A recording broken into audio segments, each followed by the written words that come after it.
Hey, hey, hey. Hello, all, and welcome to the Emerald Collective channel. I'm Ben, your GM for tonight, where we're going to be diving once again into the ShadowDark RPG.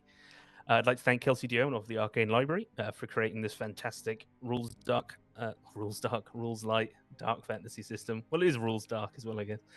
Before we get to rolling the dice, I've got just a few announcements up top here. On our Patreon, the Emerald Collective, we're offering original monsters, magic items, and maps to use in your games each month.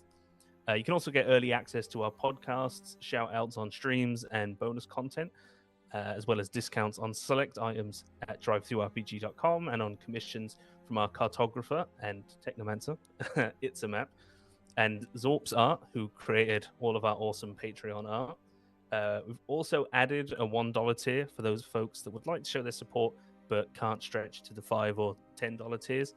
However, if you don't have the coin to pledge at all, times are tough, I know.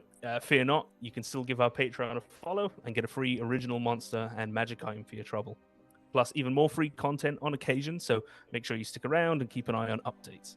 We can't wait to share all the gems of the Emerald collection with you. Speaking of the podcast, episode 11 of our first podcast, No Silver Linings, Call of Cthulhu story set in 1920s Ireland by Mark Corrigan of Chinook Games, is available wherever you get your podcasts. And with Benson shaken after the... if you can't wait for the next installment, episode 12 is available now for Patreon subscribers at the Jeweler tier before it goes on general release on all the regular platforms. And a little sneak peek into episode 12 with Benson shaken after the sudden appearance of something rather unnatural. Charlie attempts to help him through the trauma. Meanwhile, Professor Miles and Ulick search Eugene's house for potential clues. The rain outside turns into a thunderous downpour as the investigators muse on their plans. With a goal in mind, the group press on towards the mines to solve this mystery once and for all. If you want to stay up to date on everything else, Emerald Collective, the best way to do that is to come on by our Discord community. And speaking of community, we want to give a big shout out to our patron Gunslinger today. Thank you so much for your support. We really do appreciate it. Here on Twitch, we stream several times every week. So let's take a little bit of a look at what's to come in the week ahead. Heirs to the Hand returns on Halloween, where the party will once again leave Helm's Hand behind as they depart for Outpost Delta in Grom space. The nearly 2-week voyage ahead of them will take them through their wild space sector and the astral sea beyond, where they hope to catch a ride through the phlogiston to help speed their travel. But what awaits them amongst the black void of wild space and the astral sea's silvery mists? Find out this Thursday in episode 25. Oh, not this Thursday, sorry, find out Halloween in episode 25, The Pale Traveler. The Sophron saga continues on Friday after a rest and a chance encounter in the Underdark with one of the deep gnomes they previously rescued. The party head for the Obsidian Expanse in search of the missing Temple Guard. Finally, you can catch the latest session of Arcane Adventures in Andromedus next Tuesday. That's Tuesday the 29th. The party have escaped the hole, with Samon dead and a baby dragon quickly emerging from its egg. Were the party actually successful in damaging the cult's presence, or have they just scratched the surface? Stay tuned to find out in episode 5, Messages from Home. If you like our shows and you haven't subbed already, please consider doing so, as it really does help us out and allows us to keep playing RPGs with friends and making fools of ourselves for your amusement on the internet. And thanks to those of you who are subbed, it wouldn't be possible without you. A reminder now that you can use your subscriptions as well as channel points and bits to influence the game, providing up to 3 single-use boon luck tokens in the case of ShadowDark, or inspiration in the other games, and healing to any of the players or to me, the GM. That's if you like rooting for the bad guys, and who doesn't. Details for all of that can be found directly down below. The party's characters in the game were created using shadowdarklings.net, an excellent resource that makes character creation for this system a breeze. Tonight's stream features art by Dean Spencer, used with permission. Thank you to Tabletop Audio for the music you're hearing, to Christian for his awesome intro, and to Cyber Sasquatch for their very helpful ShadowDark character sheet for Roll20. And last but certainly not least, many thanks to Kate for her tech wizardry and her incredible overlays. Now, without any further ado, I say let's meet our wonderful cast and get rolling. I am going to start going clockwise on my window here. Why don't we start with Kira? Hello, everyone. I am Kira. I'm also known as Freya Ravenpride in socials. You'll find me everywhere. I am playing Vara. She is a half-orc fighter. She doesn't really speak that much. She just wants to kill this Crimson Witch. And although she has it out now for this other little man, he may not survive. She might take his head. Yeah. Speaking of little men, in game, not out of game. Wait.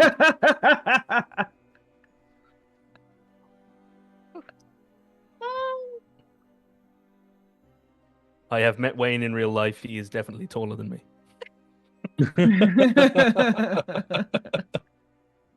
I didn't think she meant me. I thought she meant the other grumpy man that we met in game last time. That the guy at the goater. Yes. Oh no, she was. I was just on the subject of half. That's okay. On the subject of halflings.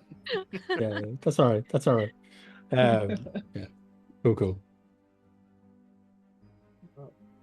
So, Wayne, who are you playing tonight?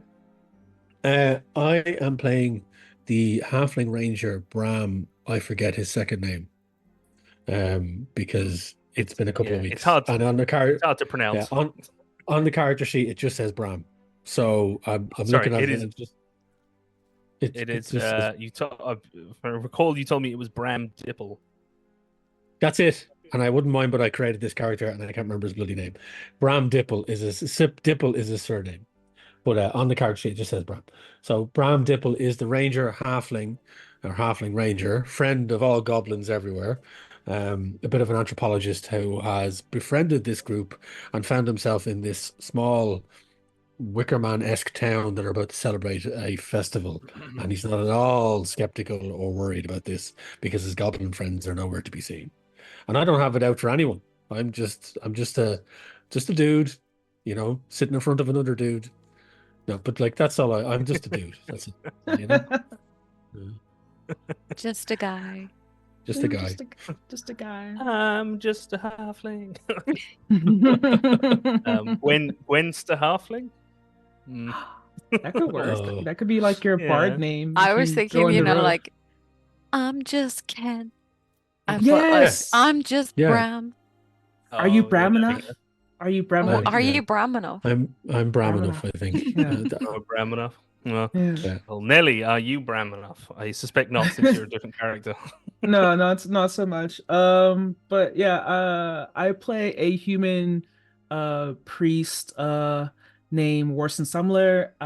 I'd say my character feels forsaken by Saint Agnes right now because she left for her reasons beyond her normal realms, and now she's stuck in this really precarious situation trying to help some refugees and try to figure out how not to die, and the Crimson Queen is just knocking close, a bit too close for comfort. So not a temple or even an altar to Saint Agnes in sight.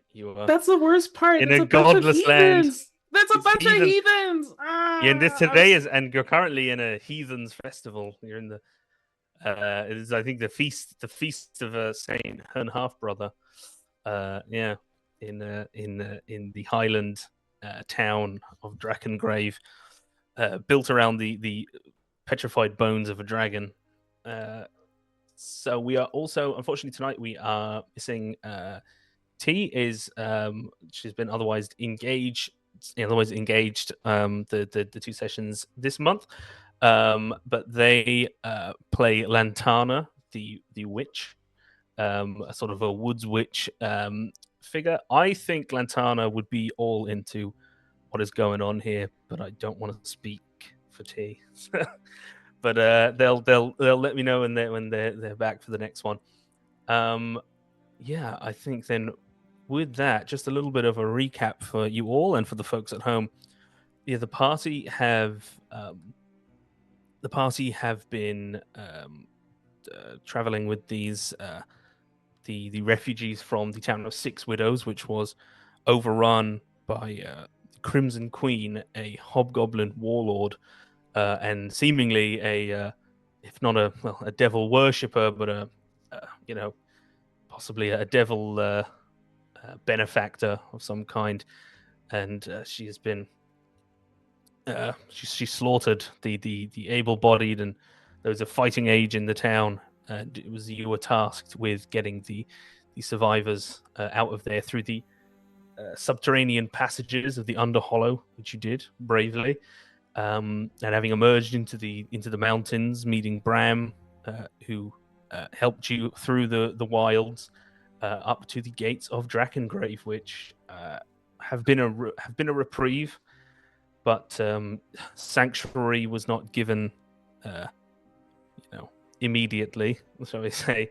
There has been some debate as to what is to be done with the roughly 100 people, a large number of whom are children, almost the majority of whom are children, and the elderly, but some other figures, figureheads from the town that survived or were chosen to go on to lead the survivors. So it was a frosty reception. There were harsh words from some, like Hamish Hornfoot, the halfling shepherd or goat herd, I should say. It'd be a quarterling soon. Quarterling, yeah. Another rather ornery old dwarven woman, Blair Goldencombe, otherwise known as Buzzer, who is the tavern keeper of the Hive and Hearth Tavern, which is the sort of the beating heart of the town. There were some voices raised in support of you and the survivors.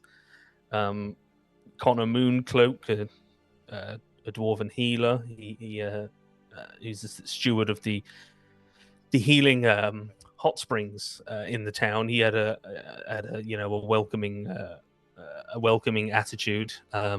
Dorian Rezka, the captain of the local watch, who is actually himself a hobgoblin, rather elderly. Though he doesn't look it, he's elderly but rather distinguished, well suited and booted, ex-military man. He was for having you stay. That thinking that more than likely the Crimson Queen is coming. She will eventually make her way here once she has, once her armies have gorged on the poor folk of the valleys. It's not going to slake their bloodthirst. They will eventually come up here. Especially, actually, though it wasn't mentioned specifically by him or the others, it seems suspicions that the people of Six Widows that were slain, that their souls were claimed by the Crimson Queen. Which so that's one resource that I'm sure should be on the lookout for. So you went to sleep.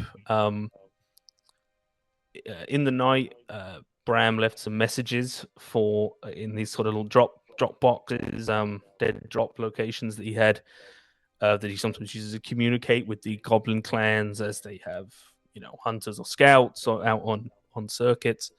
So that has been, he left messages there, one of which was as a show of good faith to say, leave Hamish Hornfoot's herd of goats alone if you had been robbing them. But in the morning, he noticed there was no such message. He was prompted to go look to see if there's anything there, because, as I say, this morning was the beginning of a festival, of sort of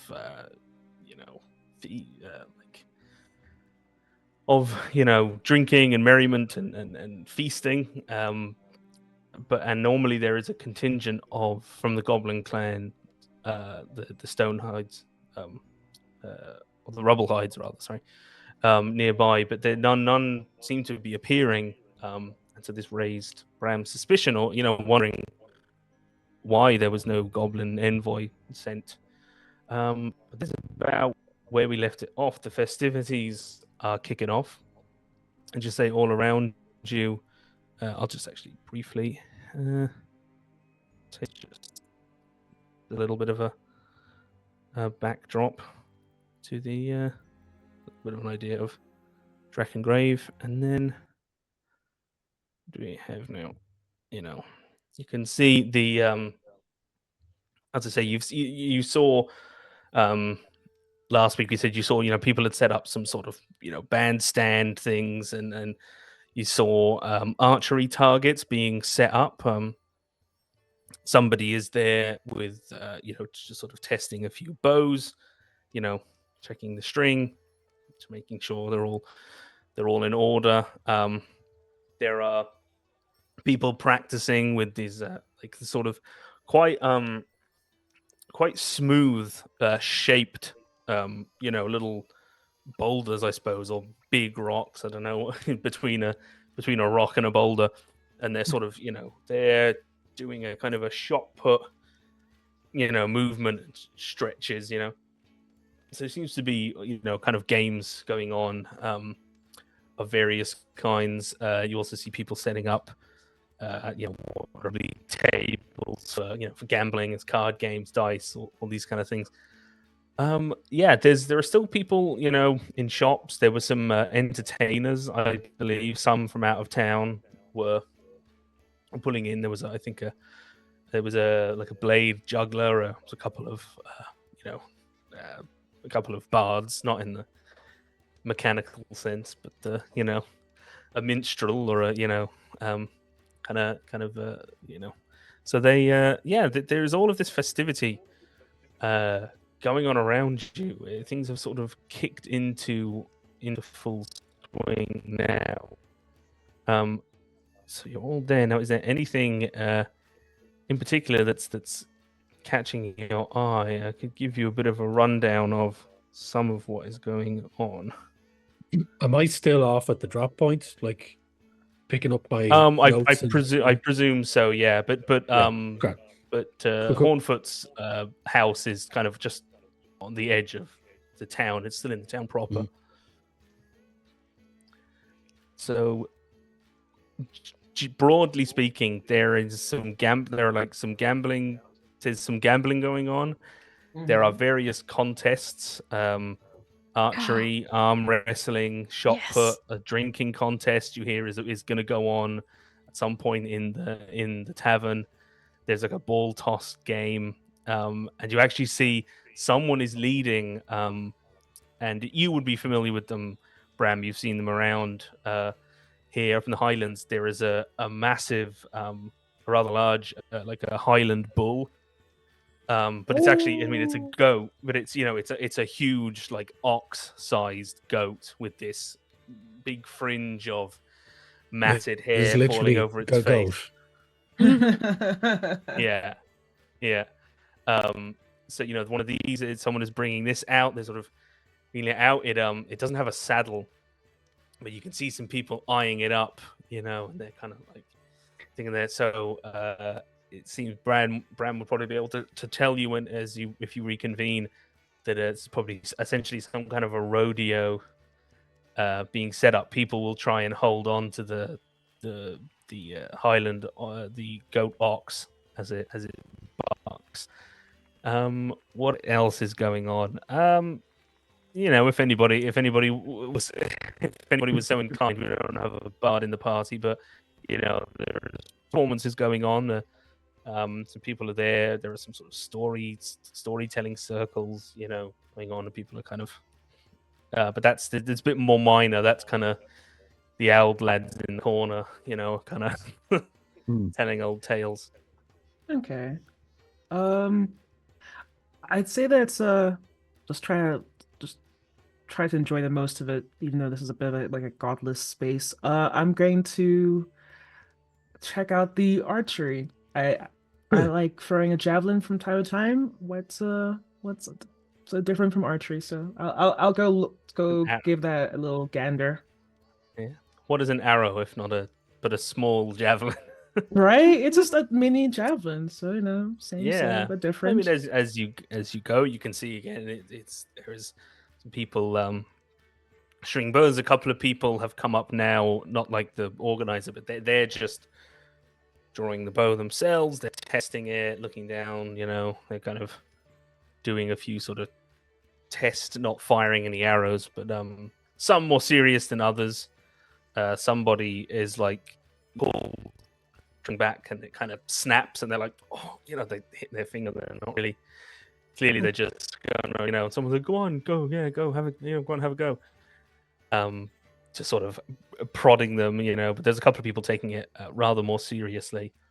As Warson is going up to the archery range, is anyone else as eye has been caught by?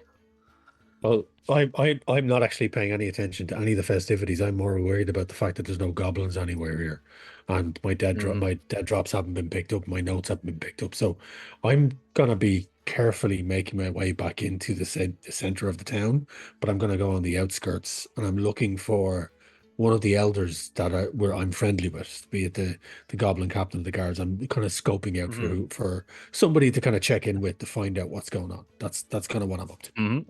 But it just could you give me just give me a wisdom check just to see as you're going around. Eventually, you will find somebody.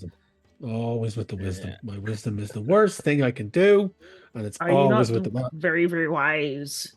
No, God no. I'm just very cocksure, but I'm also not very charismatic at the same time. Relatable. So wisdom. Yeah.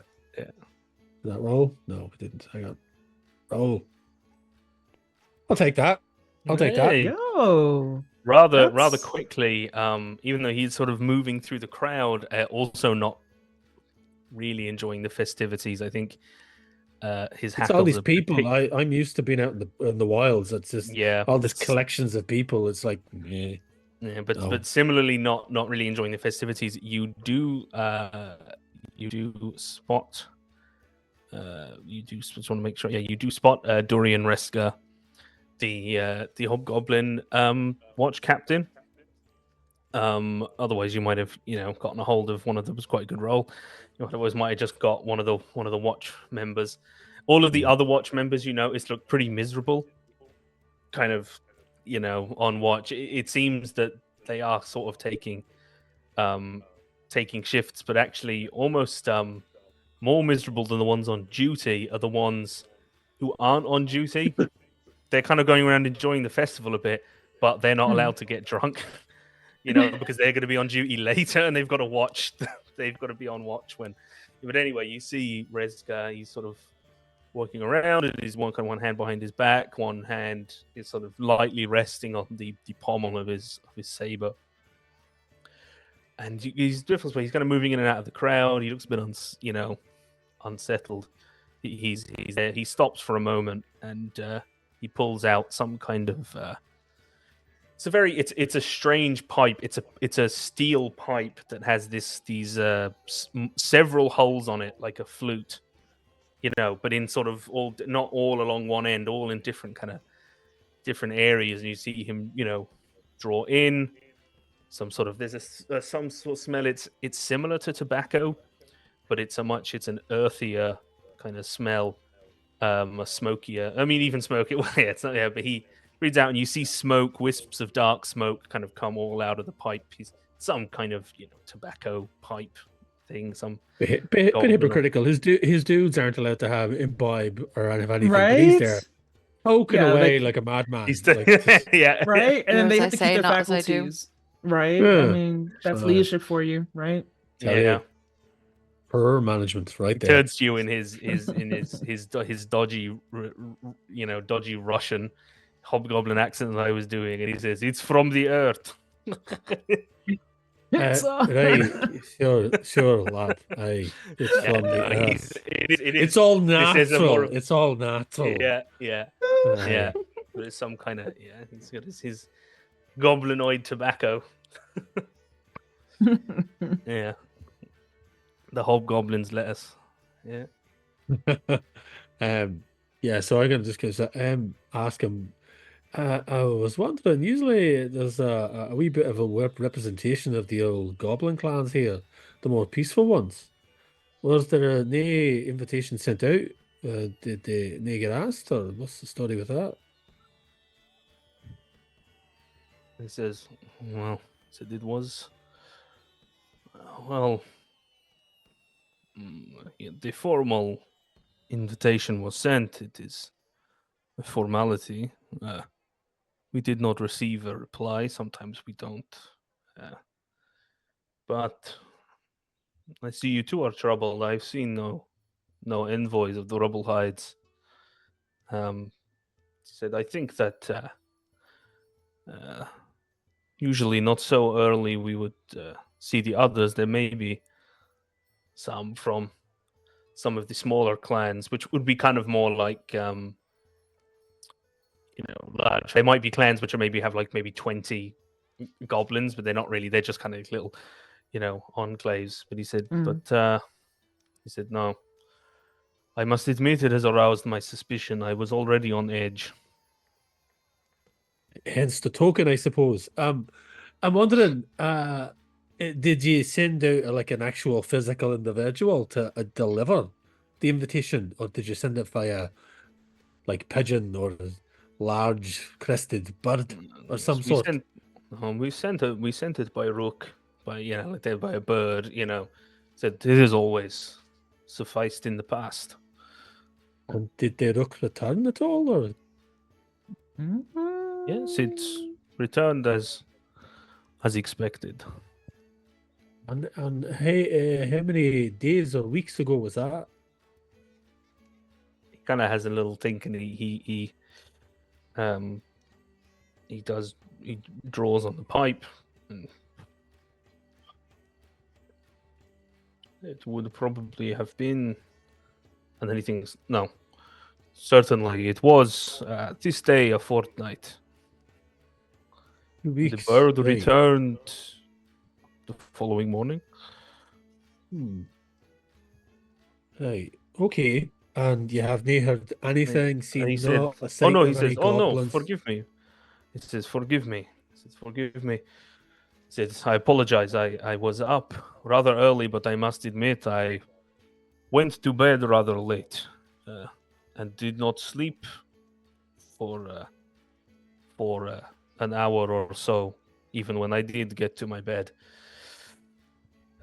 Much weighing on the mind, as you can imagine."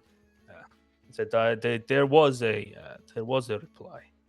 There was a reply. There was an acknowledgement. And so I had expected them in attendance. I do not know where Master Ashbourne is, our chieftain. He is about here somewhere, but he has been made aware that there are no envoys." You're telling me that they said they were going to arrive, they were going to come and visit, have a wee shindig, but now you're saying Well, they do did not they stay turn long. up, but they did agree to be here, but now you're saying no, they're not. All right. No, okay. I have seen them. No, it is possible. It is possible that they have not. Though I must admit, they would usually show up early and leave early. But yeah, it's it the is possible goblin that way. they are late, as I'm sure you are aware. He says, unlike a hobgoblin, my cousins, goblin cousins, are not always the most punctual people. I do find it strange. If they agreed to come to a party, they're going to come to a party. They may do a goblin goodbye at the end and not tell you they're leaving, but it happens.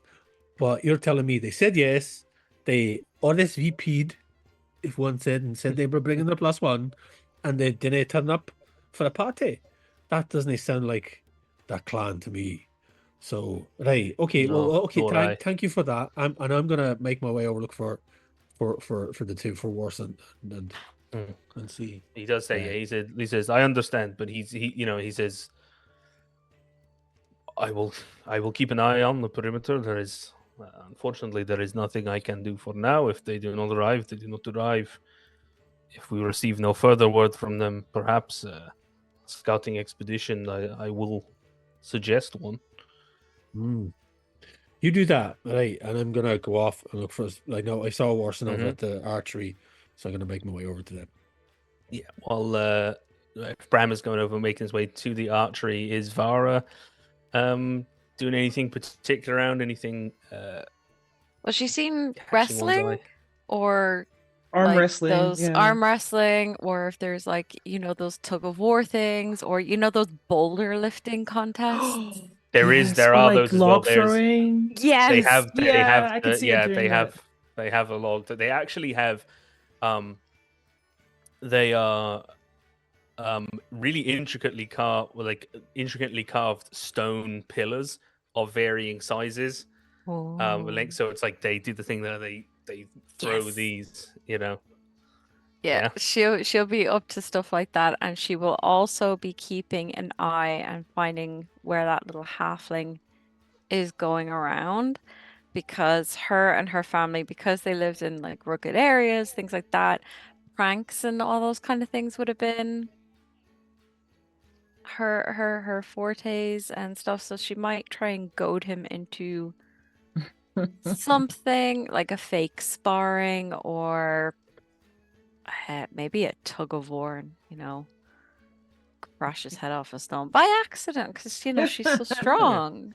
There is some kind of tug of war going on with it's this very like thick, like it looks like braided wool, like this like Okay. thick hardy wool, like into a rope that's that's been there's also She could, when she's with the pillar as well, it might land suspiciously close to where he might be. and he is actually, as they're gearing up, to like, people are doing is people of all shapes and sizes. Yeah, that, of course, yeah. Do squats. It's a festival. We're having fun. And Hamish is No he's murder. he's watching that. He has a pipe of his own, but it looks like this. It looks like it's carved out of of horn. Like it looks like it was a horn, that it's curling up, and then he's poking, and he's kind of doing it. He's like pointing the end of it. He's chatting to some other old fella. Some other stuff old could be put dwarf. in his pipe, Yeah. I just love how This is there's all these different suspicious Yeah. Dodgy. opportunities. Like, Anybody with a pipe. murder. it's just a commune of mead drinking stoners. That's what this place is like. It does Yeah, sound yeah. like that's why I'm just like I fear for Warson, and like she's probably fearing for her soul right now, because there's a bunch of like It's like Heathens. hippies and godless types around here. She's just like, it's I can imagine her praying to herself. for If Christopher Lee turns up with a wicker man, I'm done. I'm out. Oh my gosh. Sorry, I'm just imagining Warson like picking up a phone, and it's just like, Saint Arachnis, come pick me up. The kids are doing drugs.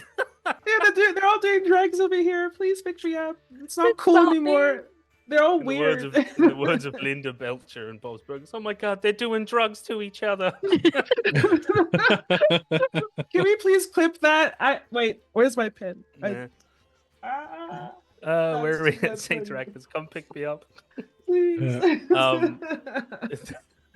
She's but Wilson, as you can see, yes, as you make your way over to these the pillars, and Hamish is there. He's chatting to somebody, and he's pointing this pipe and brandishing the pipe about in fury, and it's just like an old fella, the dwarf. He's just like leaning on his own stick, just like with his head is just this kind of whenever stopping. Oh yeah. Oh right, yeah. But as you're making your way over, is Warson was watching the archery? Is she getting involved? I'd say she'd want to at least like be yeah, no, she'll get involved. She'll Enter. enter a little contest, but all all in good fun. She's not trying to be competitive. She's just trying to show that we We're just all good people trying to have a good time. No one's trying to steal anyone else's jobs. We're just, on the same side. I think actually I need to double check. Sorry, I've got it here actually. Is the priest? Is it Oh, just? yeah, 'Cause I know they've got crossbows.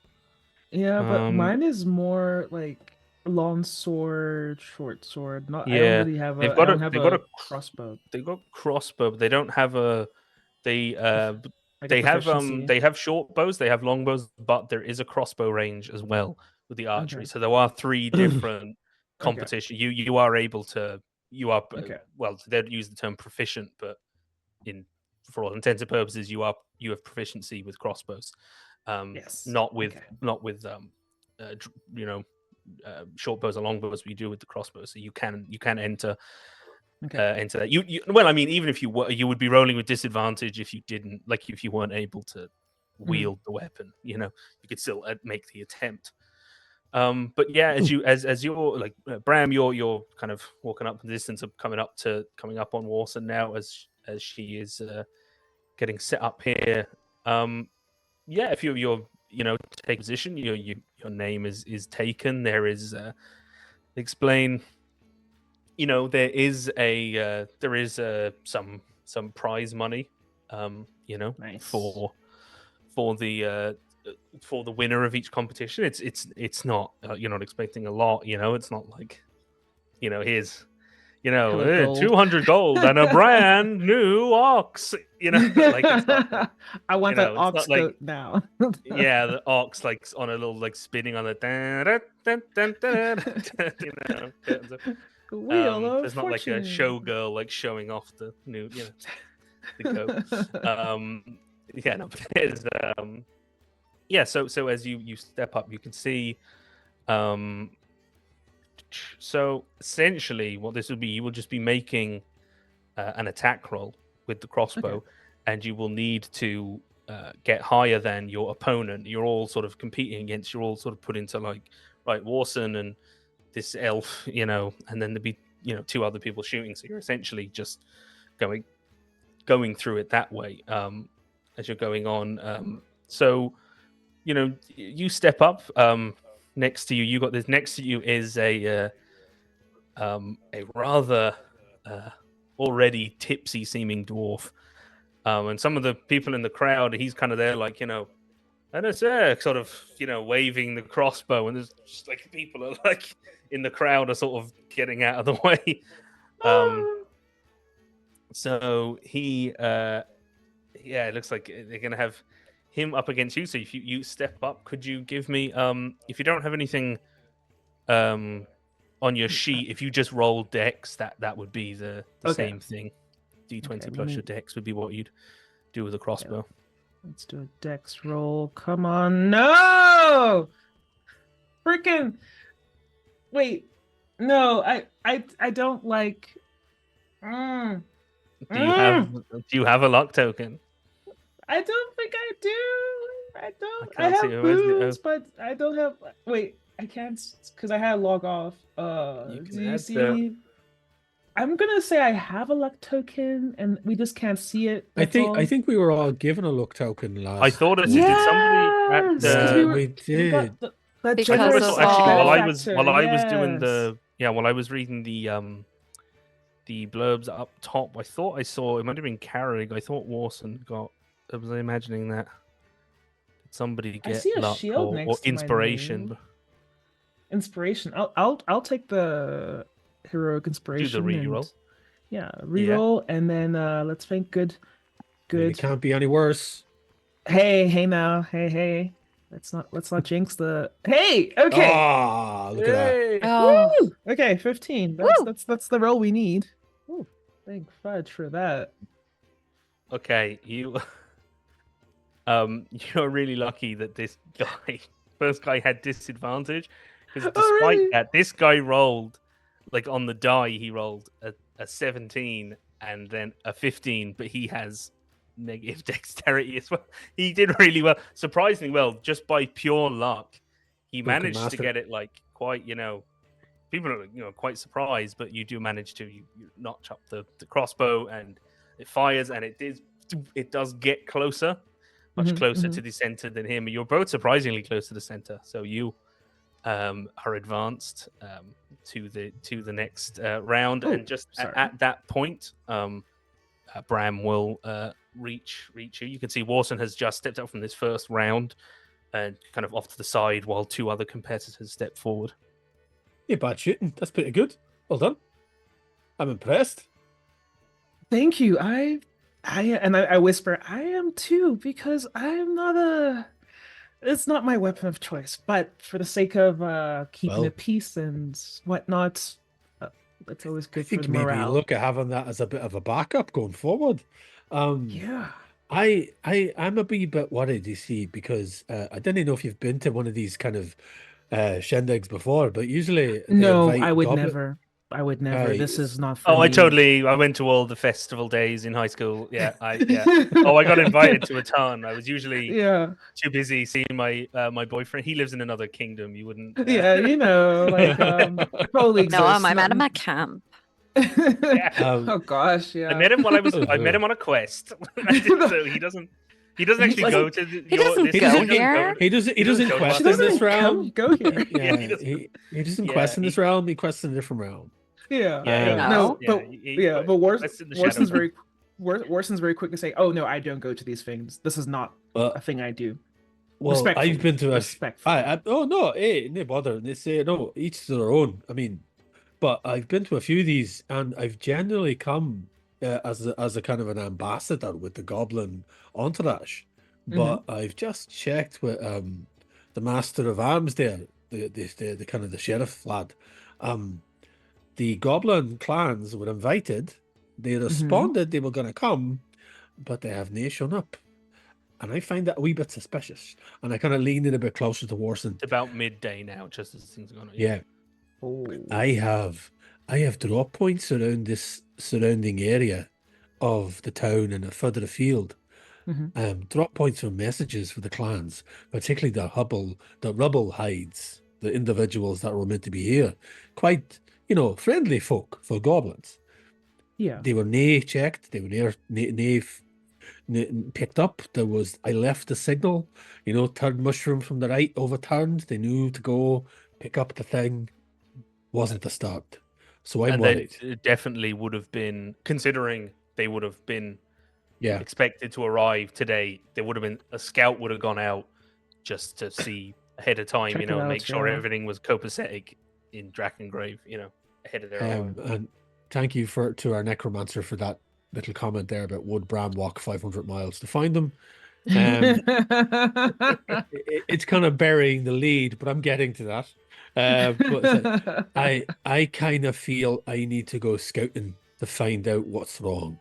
I won't go too far afield. And just to cover your arse while I'm gone, if yourself and Vara want, I'd recommend caution. Be on the lookout. There's something off. It's not all copacetic here. And I'm going to try and brew a concoction with my herbalism to give them a bonus. And I'm going to use one of my boons to do this because for whatever reason, I did not fucking create this dude well. I should have given him bonuses. Is he like a broken character? He broken in the wrong way. Because he's not in any way min-maxed. He's like max minned. Because he is got all of his stats in the wrong fields. I'm meant to have high int and high wisdom. I've got high strength, high dex, and high constitution, and minus charisma. So I'm like the complete opposite of what I should be, which makes no sense. You can still get physically. He still needs all those physical stats. He's just not the best with the herbalism. I should be, because that's my point. That's the point of me. I'm meant to be a herbalist and an anthropologist, but I'm going to create a concoction because I want to make sure that these are kept safe. So I'm going to try and create a stimulant, which means you can't be surprised for 10 rounds. So basically you knock it back and nobody can catch you off guard. Okay, so this is like some extreme Red Bull type of stuff. All right. Exactly. Yeah. Okay. It's what's in all those pipes. Yeah. All that Penborough says now we're making some meth here. because I'm hitting the full on. That's my lord, that jumped. That escalated. Sorry, I've got a built-in Bram with like a pork pie hat and the glass. Just Orson, we gotta cook. We got stuff to do. Here's me thinking it was like mushroom tea or something like nice. No, meanwhile, like No, Bram's like, meth. I'm the danger. I am the Bram. danger. Yeah. I am the one who knocks, right? I mean, I have the look. I've got the glasses, the bald head. I the didn't want to beard, say it, but you do. That's what came to mind. He's So wearing I'm red going in to- that scene as well, I think. I'm going to roll. I have to roll a DC of 12 intelligence, but I'm going to use one of my boons for this as well because I have a fear I'm not going to make it. So let me see now. So let me just roll first and see how I do. Roll. Yes, Yo. Okay. No boon necessary. Yeah. I am the one who knocks, motherfuckers.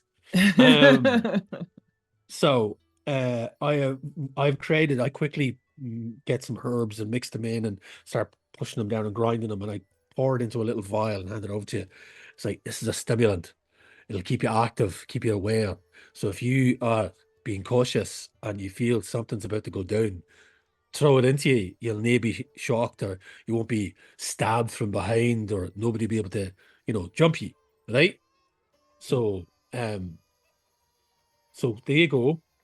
Take that. I'm gonna have to go and do a scout around the town and maybe further up into the fields just to make sure. I want to find tracks. I want to see what the story is here. All right? Are you okay with that? One, you are very industrious, and I do respect the community building. That's quite admirable. Two, I'll gingerly take this vial. When someone offered like, she's basically thinking like, I was told of moments like this, just like, be cool and don't drink anything you didn't observe how it was mixed. And she was watching. Warson was watching very carefully when you made this vial, so she's like, okay, I didn't see anything suspect going into it, but I'm not going to drink it. All natural ingredients. All natural ingredients. Oh yes, I've heard of that. When you go into the mountains, everything is natural. So I've heard. No, but are you sure you should go alone? Maybe you should be accompanied. Maybe by Tana or Vara. I'm okay. I can remain. I can seem invisible and pass unnoticed. It's my height. It's my lovely cloak, which is nice and green. I can mix them with the moss. I have no problem. I've done this a lot. I'm not too worried about me. I'm more worried about where the goblins are and what kind of connotations this might have in our situation on the town, and also with your problems with this crimson bitch. So I guess, well, good luck and be quick. We don't know if there might be like I look around warily. We don't know how close the Crimson Queen is. For all we know, this is a trap, or the goblins have already fallen in with her, or they've been taken out. But be back soon. And again, I'm still gingerly holding the vial. Thank you. I'm gonna just stash it away within my cloak, but I'll use it if needed. Only if needed though. So just as a matter of rules, because ShadowDark, and just to give you a bit of the rulings on how ShadowDark. So this lasts up to 10 rounds, but it expires if not used within 3 rounds. Oh my goodness. Which is the thing I was going to say is, in this instance, because ShadowDark makes no distinction in the rules between, say, what they might call like crawling rounds and then combat rounds. So in this instance, like a crawling round is just however long. It's a bit more fluid that, like, if you're in a dungeon and you're not in a fight, that could be, a round is once everyone's had a turn at maybe somebody's picking a lock, somebody's doing this.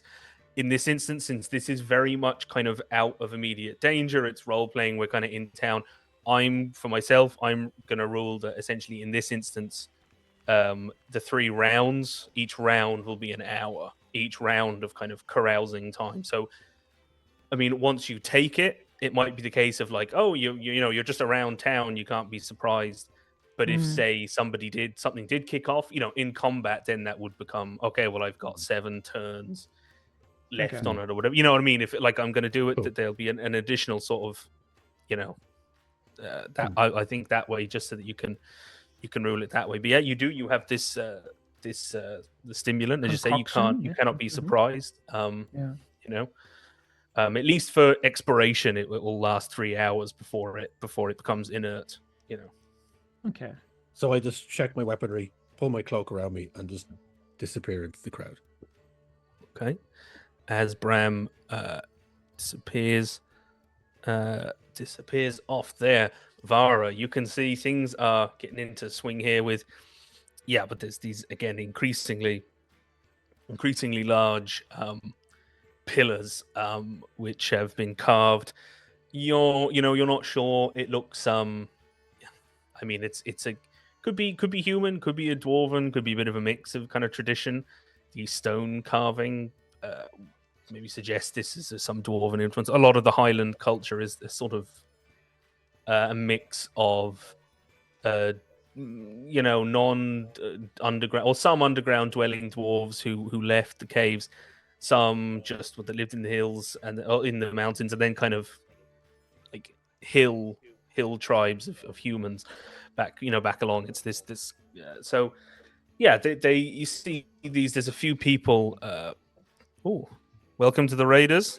Welcome. Ah, hello. Welcome in. We're all together RPG. Thanks for the raid. So as you come up, you see there's a rather squat, very very squat dwarven woman there with two really long like pigtail braids, bright red hair. Looks like if you got Pippi Longstocking and just like squashed just like down, and so she squishes like down and out. She's even wearing these kind of like stripy, sort of leggings, and but like literally her braids are pooling on the floor behind her, like snake, and she's there like squatting and twisting and kind of like making these little noises. She's like, oh, and she's testing. There is also, you see, there's a couple other people. There's somebody. There is a perhaps a little, maybe a little scrawny for this. There's like a human who's kind of he's standing there, kind of looking at everyone else that looks a lot beefier than him. And there's a rather encouraging young woman off to the side, being like, "Yeah, like you got this. Go, honey, go." Yeah, there's, you see an old, there's like an old farmery looking type, old human, very like gnarled, knotted hands. There is a younger halfling who looks, he's pretty beefy for a halfling. This is it's kind of rather bushy, great big bushy beard. And a couple other people milling about. Hamish is particularly interested in. He's pointing the pipe at this young halfling, and then you see, you hear it. My nephew is gonna, and then a few people are, really kind of milling around and chatting to. You see a human man, looks to be maybe in about his 30s, just like this a hulking but handsome brute of a man. He's sort of tan skin. He's a bit like,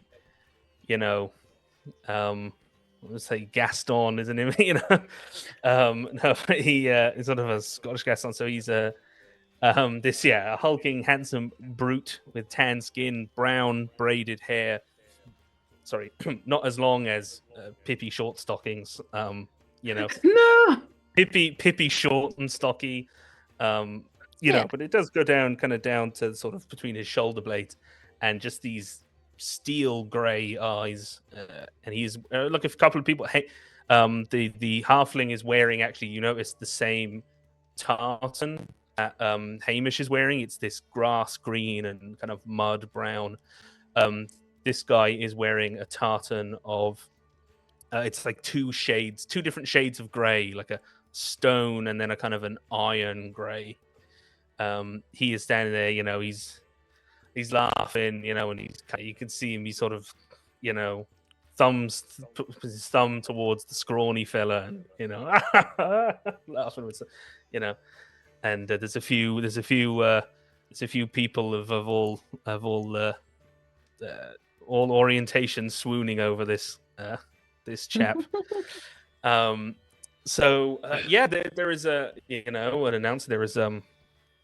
There is an old sort of an elderly human woman has a horn, and she gives a little. I'm sure she does. On it.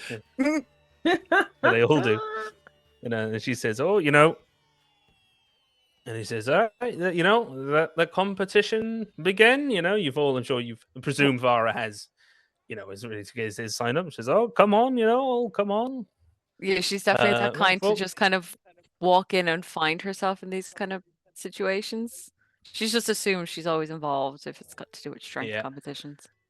So just as they're sort of gathering people up, is Vara doing anything else before this first round of competition starts? As you're all kind of milling about, No, she just mingling, eyeing them up, watching or if them. she's mingling, she could. No, she unfortunately she doesn't mingle. She'd be watching what they're doing, watching the body language, seeing their kind of thing. She'll do her little rituals, to get ready. A few stretches here and there, and just get ready. Just get the angles right and position. Note the position of the, what way the wind is going or something. Mm-hmm. Yeah. These boulders may fall precariously. Ooh, snap. So, it's a good thing halflings have very hardy feet. May kill a lesser footed man. So he already has a stick. It's good to know. Yeah. Before that kicks off, as that's about to start, Warson, there's another round as you're called up again. The targets have been placed a little further away, and there is this person appears to be you suspect they're from out of town. They're not really dressed not as similarly to the others. A lot of people are wearing their tartan today. Most people seem to be wearing their tartan if they have it.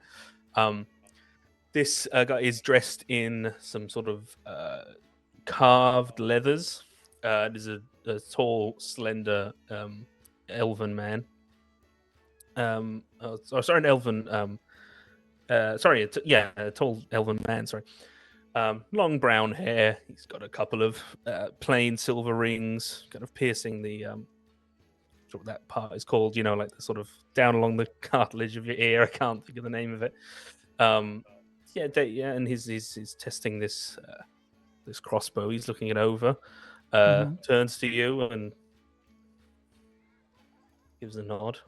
I'll nod back solemnly. And readies and asks you. Actually, there is a coin toss. Heads or tails? Tails. Oh, literal. It was heads. So he's choosing. He decides that he says that you can go first, pretending to be gracious. He's like, "Oh, please." Okay, I'll squint at him a little suspiciously, but it's fine.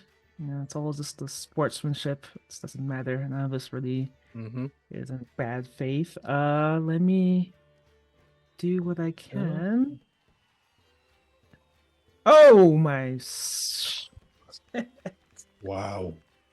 And I had the crossbow thinking would help. I think I should have done like a blind dex roll because clearly this was you as you're squinting.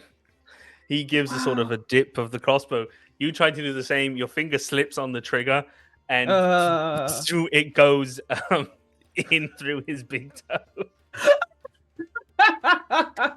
And he's like, there's a couple of people, some people, of course, of whom are already a bit drunk. There's I'm I'll just look at him and say oops, but like clearly not apologetic. I'll say, oh oops. So it's like hobbling off. They carry him away, and the younger sort of human man is running. He goes up and he puts a hand on your shoulder and he says, "You're disqualified." And he says, he says, "Goes, yeah." He says, "Maybe, yeah, go get some food before, another drink." He says. Well, if you insist, I was just trying to play the game, but I know when I'm not wanted, and I'll He nod said at he's him. like, "Oh no, stick." He said, "Stick around. I don't, He said, "I didn't want that prick to win anyway." And I'll whisper and to as- him, okay, at least we're on the same page. Yeah, as he's being Uh, led away, you can. Are you moving on, or is Warson going to stay and watch the rest of the competition? No, not really. Like I said, Warson was just trying to participate the show, like Yeah. good faith. You but see, no, you not see really. as you're passing, as you're moving on to the next thing, you see a human girl with sort of a tousled mop of hair, who seems to be, though she's dressed, normally enough. She's not doesn't look like an urchin or anything. She is just barefoot. She's there with the longbow competition, or the short bow competition rather. Sorry, she wins, gets like a perfect bullseye as you're going past in the crowd. Everyone roars. Is her name Merida by any chance? I is was it? gonna say, is she a ginger? Sounds Yeah, like no, she might be she's a ginger. done brown hair. But yeah, there's someone going up and and mussing her hair. Just I'll get back to Bram just in a second. No, take your time. Do your thing. But so yeah, Vara, there is the first round of this. Let me just get so She's ready. yeah, you can see so it's the sorry. If anyone's not familiar, hasn't seen it, something you might see in the I'm fairly sure it's the Highland games, isn't it called? In Scotland, a sort of a test of strength. They'll get long logs of wood, and you sort of pick it up at one end, holding it up sort of straight into the air, and then they kind of they toss it, spins a few times, and try to land it, kind of on it. So in this instance, as you're observing, because it's not a game that you've played, or you might have been familiar with the sort of this pillar toss, by word of mouth, but it's specifically it's tossed. Obviously, you got to get it. It's a case of a certain distance, but like a shot put, or definitely it's got to land, but it's got to land on one end, so they kind of see the impact, and they're judging. Obviously, it would be better, of course. It'd be even better if you could get it to land square, down on the thing, So this is they seem to be testing it. So essentially, what we're going to be doing. Sorry, you just broke up there for a second. Yeah, you went underwater. Sorry. Can you hear me now? Yeah, Yes. the robot Yeah. came back. Okay. So essentially, what we're doing here is you'll just roll. I suppose it'd be a D20 plus your strength. You do a strength check for the. This is essentially for accuracy, like it's kind of for accuracy. Okay. If you miss this target number, the pillar it'll kind of go too wide. You won't get the angle on it. You'll throw it off to the side. Okay. And then you'll sort of do like you then will roll smaller die plus your strength to see the number of feet that it travels. So now this is assuming. I mean, are you trying to actually do this, or are you? She's very she's very competitive. And she would have been with her family and stuff like that, and especially when it comes to strength. Yeah, and even the smallest of these, the beginning one, when you feel it and you really kind of get a feel for like this actually probably would. I mean, you can still Yeah. do it. This would probably cripple Hornfoot for the rest of what remains of life. This would probably shatter his foot. This is like Ooh. Well, what she is kind of thinking though is like she wants to win the competition. This is her main focus now because this will be her thing. But if she gets a good practice session on this, and tomorrow could be Mhm. practice later on tonight, yeah, practice with a bit of drink. It could all go amiss for her. plenty of So opportunities throughout the day. yeah, Mhm. exactly. It's midday. We've loads of time yet. The day's Mhm. still young. So do I roll strength? Yeah. Yeah, so just a strength Okay. check. Come on, dice. Strong. Bud? 14.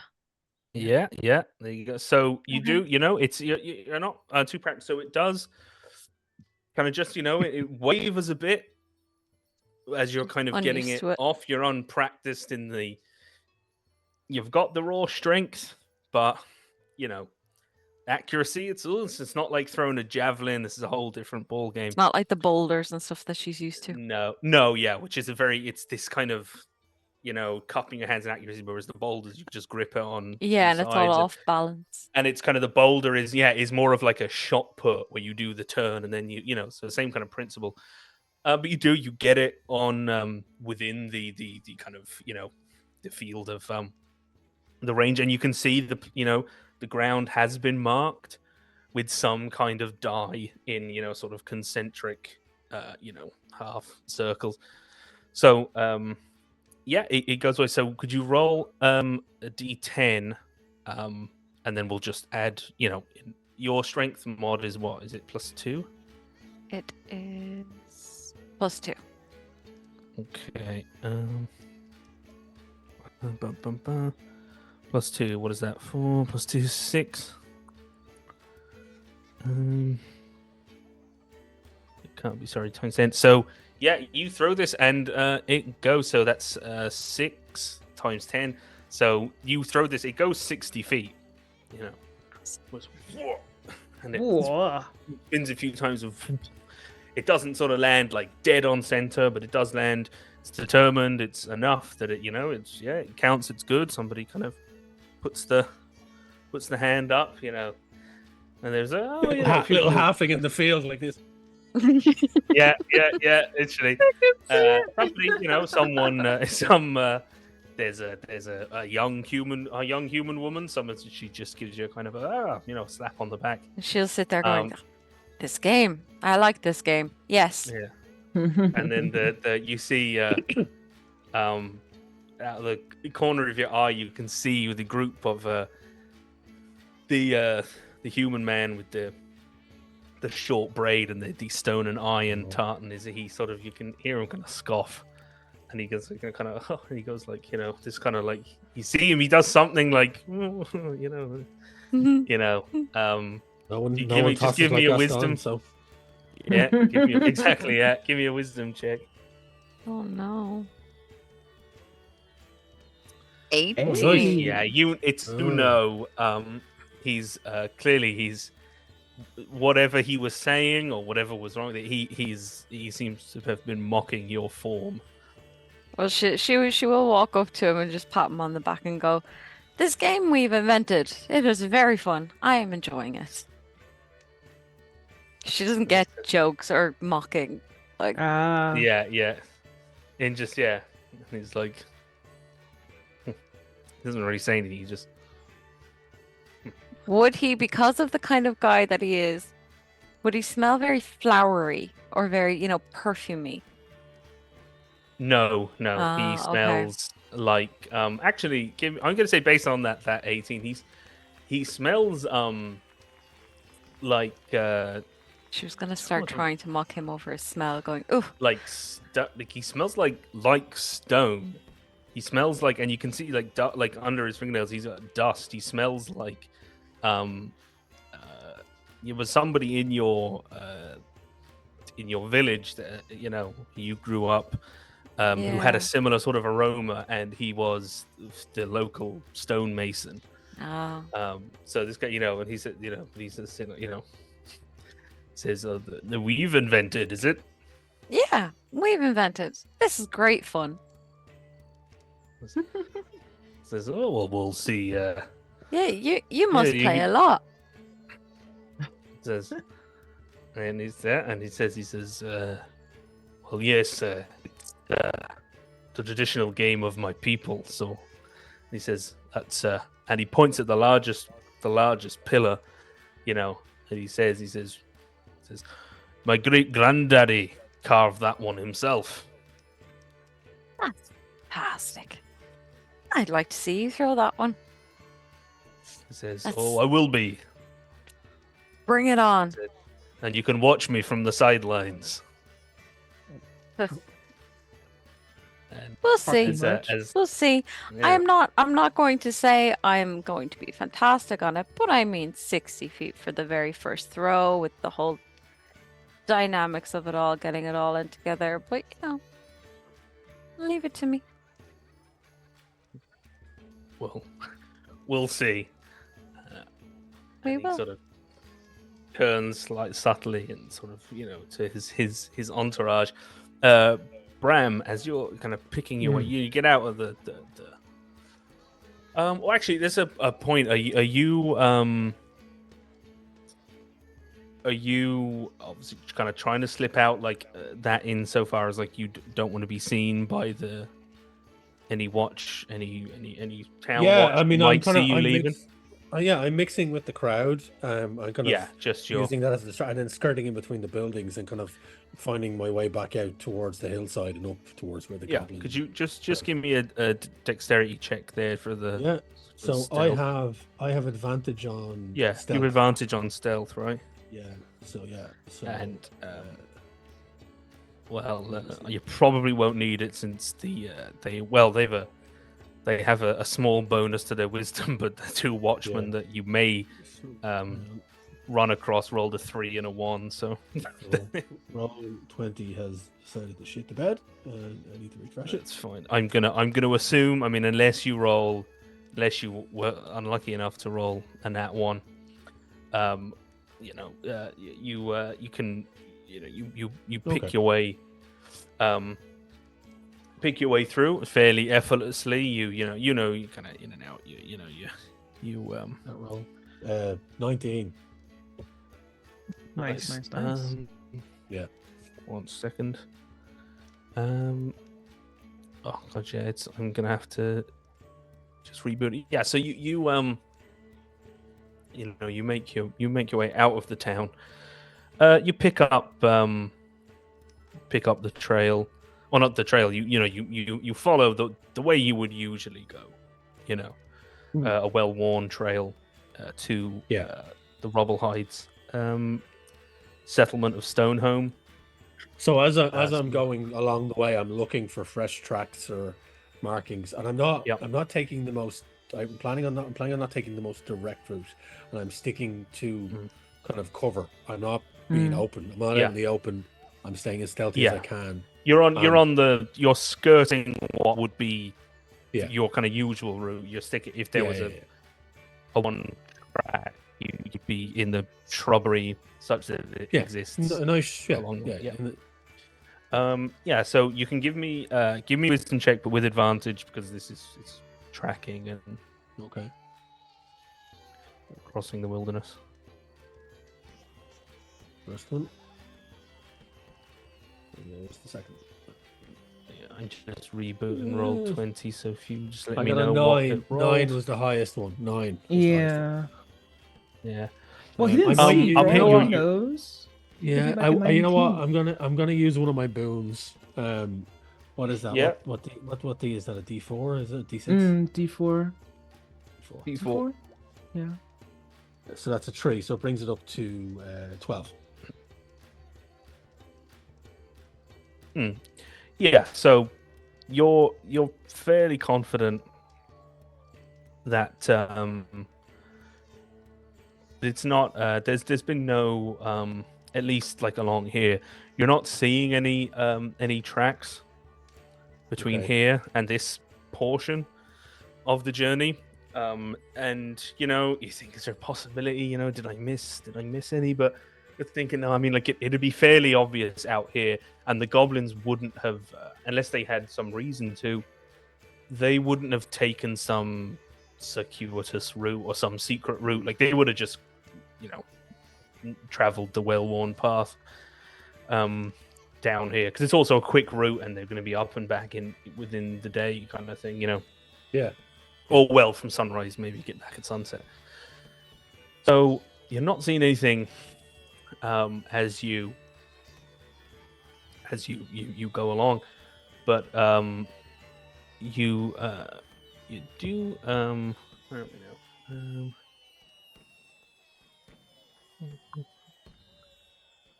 now? You see just at the corner of your eye, you see it's what you call it? It's this kind of it's a very very dark blue, and it kind of catches the light, a feather, and it is familiar to you. It is the kind of rook that is used to send messages, like the one that Dorian told you about, kind of to and from. The Highlanders would use them a lot more. The goblins would kind of just have one, maybe two, that would go, knows the way to Drakengrave. That it would go back and forth. Like he said, they sent a bird to reply. But yeah, you just see one of its feathers. It's just on the ground, or where do I see this? It's on the ground. And then you think you can see sort of the wind pick up another one just a few feet ahead. It kind of blows in the direction of some shrubbery. You've probably been traveling for let's say an hour at this point, up into the Highlands. And could you give me another wisdom check with advantage? Okay. First one. That's the second one. Pretty shit. 5. I'm gonna. I think even with the bringing it up to a 9 is probably not gonna do much. If I rolled well on a D4, but I'm gonna very quietly and stealthily move. I'm gonna pull out one of my daggers. Actually, gonna pull out both my daggers, keep them at the ready. And then just get down low, pull my hood up, and kind of not crawl, but on my hunkers, try and get myself real low, kind of blending in with the shrubberies and the moss and the dirt with my kind of greenish brackish cape. And I'm going to move along, just keeping an eye on the feathers as I follow them and where they're leading me. I'm trying to kind of be on my guard, and I'm keeping an eye out for anything. And I'm being stealthy, so if you want me to roll a stealth roll, I can roll a stealth roll. If you want to go, just for the sake of it, should. You're breaking up there again, Ben. Yeah, it's really. If we need to compare or anything. Oh, sorry. Wow, that's real bad. First one was an 8. These digital dice are ruining me here. First one was an 8. I mean, I am going to roll a boon with that as well, because I don't want to be crunching on the leaves and shit. So it brings up to 10. 10, yeah. You're just stealthy enough. I mean, it's quite it's windy. So it's getting windy now. So you're not being heard, and luckily the wind is blowing in your direction. So luckily your scent isn't being carried upwind. And do I catch anything on the wind? Do I catch a scent on the wind if there's a scent of smell or anything? Yeah, there's these. It's a big. They're quite small. You've seen them. There are these small carnivorous, omnivorous, but they eat meat. Omnivorous pigs that live up here in the Highlands. They're like very spotted little pigs. They've got little tusks. You could smell it on the end because it goes sort of because you see the tail sticking out of these shrubs that you were kind of heading towards. And with the wind and that, it notices you just as you're kind of coming up on it. You know, you get relatively close. You know, with the 10, it does eventually notice you, and it gives this little kind of squeal, and it sees you. It's skittish, and it kind of pulls out of the shrubs. And it kind of is staying, kind of watching you, and like sticking near the shrub, looking at you, looking at the shrub. And is that kind of in the path of where these feathers are leading me, or like the feathers that I'm following? Yeah, in general direction. Yeah, general direction where you saw the two feathers veering off. Okay, I'm just gonna turn my blades. It's small. Like it's probably the pigs are about this big. Like they're small. Okay. They're like these little kind of. I mean, for his size though, they might not be that probably small. Like a medium-sized dog. Yeah. I just want to say thanks to solid 10 just redeemed me for a boon after the 2 that I used in quick succession. So thank you for that in the chat there. So yeah, I'm just gonna gently like and just make it scatter because I'm not interested in the pig. I just want to see. I'm more interested in the feathers and see if it's leading me to anything. So if I can scatter the pig and scare it off a bit and then continue on, I'm not interested in that. I'm not interested in killing it in any way, shape, or form. I just want it to go. Yeah. I'll say I can give give me your choice with advantage because I feel like this is with animal handling. You can give me your choice of wisdom, or if you want to do charisma, that's just like a kind of a pure. I'll pick wisdom because my charisma is -1. With advantage. Yeah. So yeah. 1, 2, 2. Oh, for fuck's sake! These are real. Oh no, I'll take the first one. Oh, actually, no, that it rolled 3 times. 18. Goddamn, roll D20, roll 20. So yeah, 18. Yeah, and it kind of, like, eventually it gives like a little kind of like a grunt at you, and then it, scurries off. It kind of bounds. They surprisingly nimble for a little pig. It kind of bounds a bit, kind of up on a rock and skitters up. So yeah, the as Bram approaches the shrub and whatever the small Highland pig was picking at as you approach, was just cut to where is Warson headed now?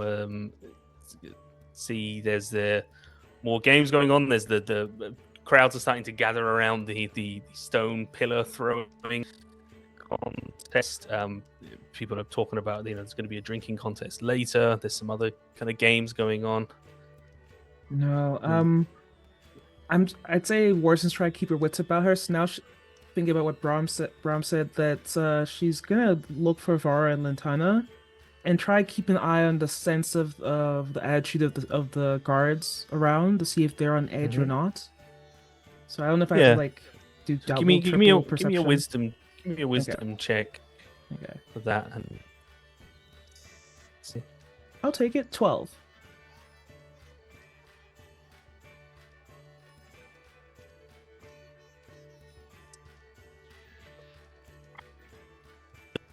Ooh.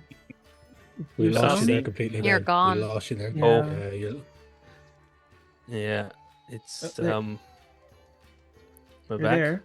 Yeah, you're there. Yeah. Okay. The guards seem, fairly relaxed. Mostly they seem annoyed that they're working, right now. Mm-hmm. And then you do catch a glimpse of the watch captain, Dorian Rezga, the hobgoblin. He's wandering about again. He's taken a bit more seriously. You're not picking up anyway that any of them are worried, any of the ones that you've seen. Okay. And eventually you do spy Vara, her head above the crowd at the pillar thing, as we're getting ready to make another throw. So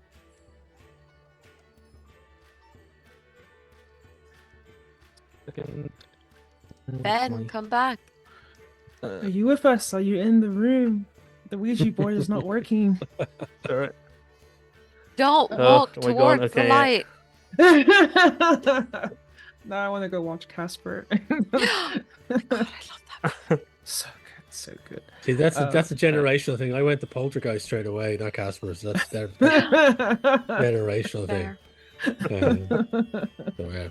So, yeah. So yeah, as you come back there, you can see you're now there's a kind of another round. You can see come to the second pillar, and Pippi short and stocky is sidling up. I love She these gives names.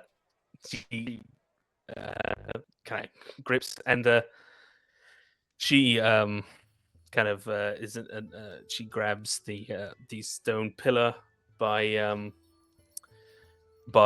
kind of by the sides, and some people are sort of saying like they're like, ooh, this is kind of it's it can be Controversial? tricky. It's a risky Um, move. Yeah, she throws it almost kind of like an underhand javelin. And you get like some people in the crowd are saying, it's like because you'll get more of a, it can be easy to throw the trajectory, but it's in some ways harder to get it on the point. But if you do from underneath it, you can get the spin on it, and if you then it'll spin and you can get it to land. So anyway, but she is gonna. She's gonna. I can appreciate the technique, especially from a javelin point of view. I appreciate her technique. That's not bad. Yeah, as she throws, but unfortunately, as she goes to throw it, just really unfortunately, she stumbles forward. Her foot catches on a stone in the ground, and she just rolled really bad. And it goes flying. It goes like off to the side. The people like, what? They jump it. Thuds. There's a big, dent left in the grass. So everybody they give her,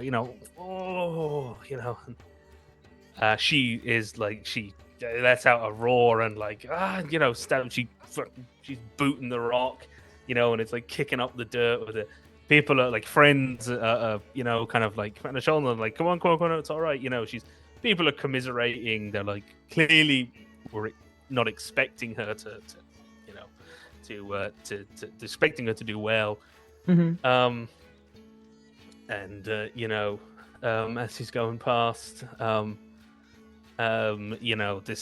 guy in the stone and iron tartan, he looks back, and he says, he's like, better luck next year, Lottie. Says, I'll buy you a drink with my winnings later, And he says, fuck you, Alistair. Stuck up prick. And she said, and then he pointed to the ground, and she's walking up. He goes, "Oh, watch your step." And then she starts going. She's kind of going at him, but like friends, pull her back, Yeah. pull her back, and at least he's having a chuckle, and his little cronies.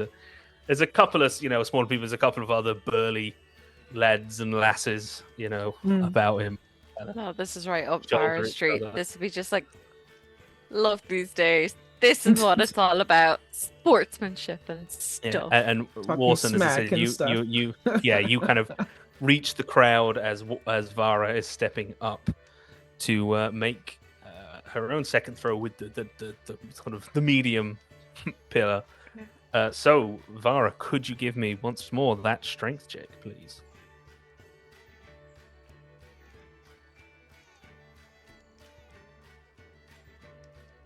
Shit.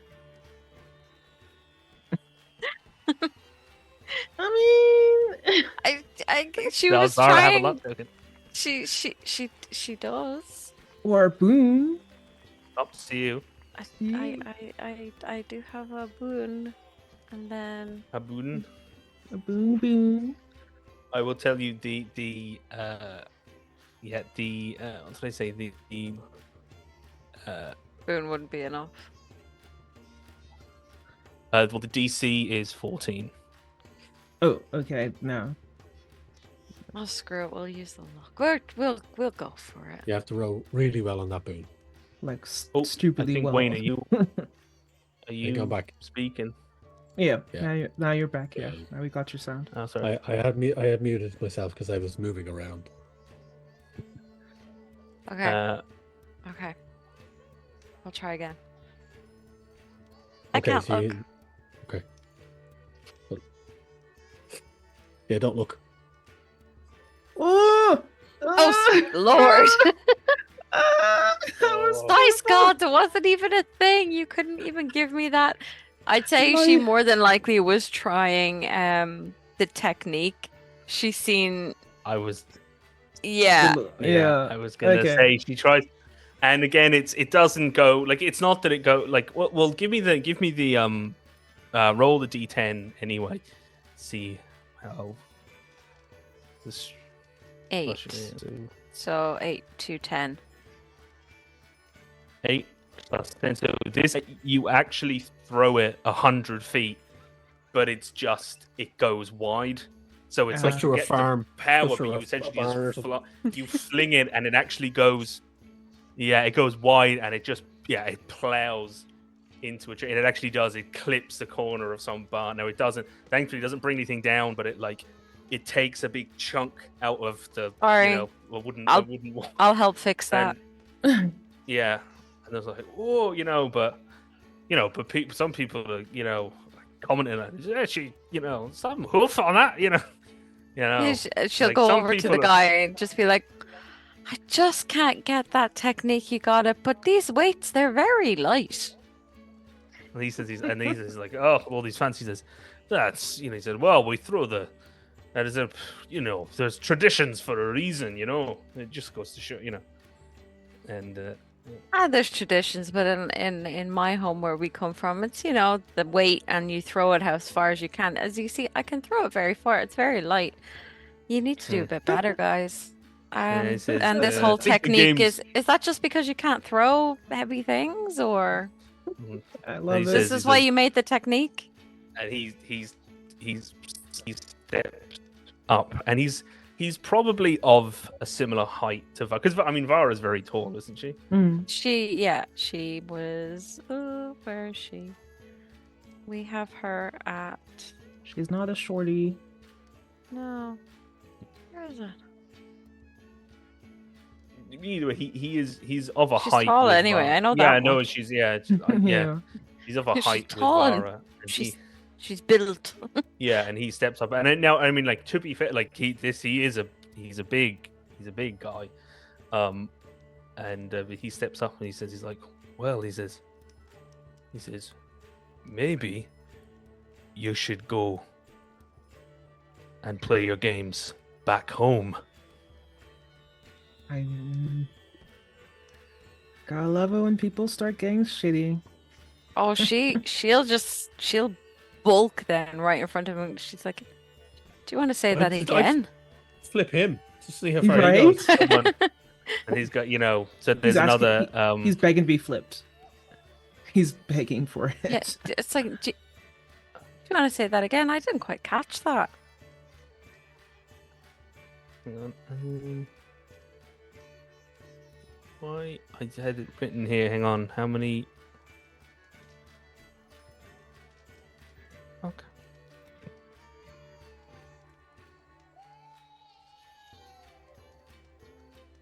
I'm trying to find.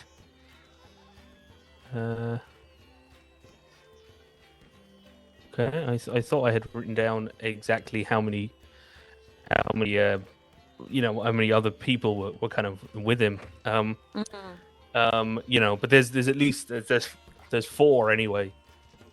Is other I have her as 6'4", by the way, just in case. I had 6'4" in my head. Yeah. Yeah. None of the others are as tall as him. There is he's got dwarves. It's mostly dwarves and humans. It's 3 humans and a dwarf. And he's kind of sidling up. He says, I said, you can play your games back home. Mm. Awesome. And Awesome. She's gonna shove him. Yeah. She's not shove him, taking this. She's Yes, like, toss here him. was a happy, fun day and all this kind of stuff, and then he has an attitude like that. That is Yeah, just well, as not you're what we going- need. Just as you're like going to shove him, like you hear someone in the crowd, you say, there's no need for that, you know, and then people say that, and then someone else in the crowd, and someone says, yeah, you know, piss off home, you know, and then, you know, someone, you know, was doing the kind of organizing. There's an older you know, human, and he's coming up, and he's, you know, he's saying, this is not the time for, you know, and as he does, you shove this. You might want to tell this Alistair. one with his traditions Yeah, so to that's all keep kind his of traditions. kind of being said at once as you do that, and then you shove. Well, Maybe I say she'll do you know what she'll do then? Instead, she's give me a not going to strength check. shove them if they're all over kind of there. You know, as you walk by someone, you hit them with your shoulder. Oh, like a shoulder check. Yeah. Yeah. You do that. Give me a strength check. Roll sweet me a shoulder Jesus. check. Roll your shoulder. Non-fatal. A 9. I'm going to use a boon on that as well because she wants to hurt him. Why was your strength on like a? It looked like it was on a not a D20. Was that just me? I didn't see it. It just looked I like just your... rolled strength from the sheet. Yeah, I don't know. I was wondering, like, maybe that's why your strength was low because it didn't look like a D20. I'm just gonna roll it again just to have a look. But I won't. Maybe I won't the use D10 it. was still on the screen. Maybe from the... Maybe maybe. Yeah, It's a 20. Oh, it is a that 20. was a First roll. 20. Yeah. Okay. The digital taking dice that are doing first us dirty tonight. They are doing us Welcome dirty. to ShadowDark. Right? But This I is feel what like happens. Roll Yeah. 20 as well. It's not So our friend. you give a check. He He was he ready rolled for it.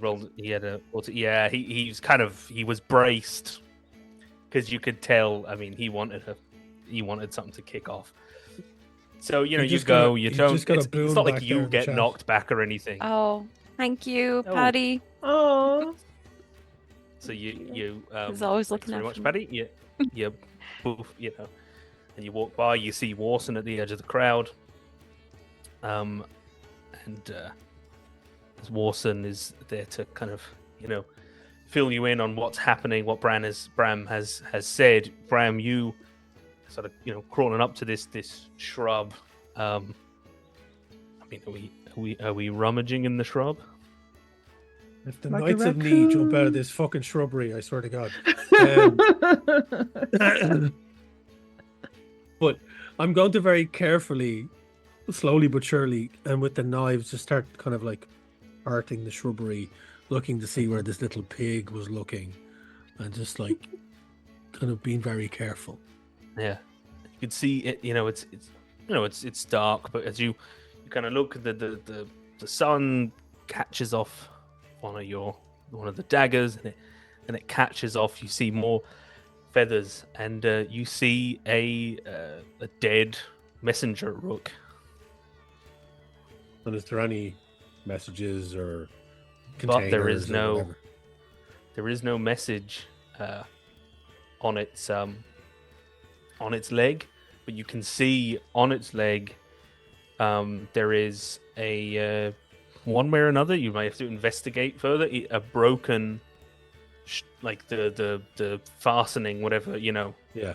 string of the twine, or whatever, is broken, and obviously there is blood. Okay. Yeah, I'd like to do an investigation of sorts. I would say, you give me an intelligence check with advantage.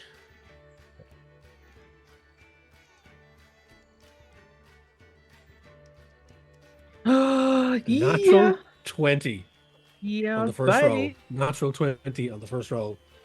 I take everything I said back about it. I said about roll 20's dice. They're lovely. Not 20. So You got to massage his ego now because those rolls are gonna Yeah. keep on. you Yeah. you take the bird out into the light, you know, to examine it and do investigation.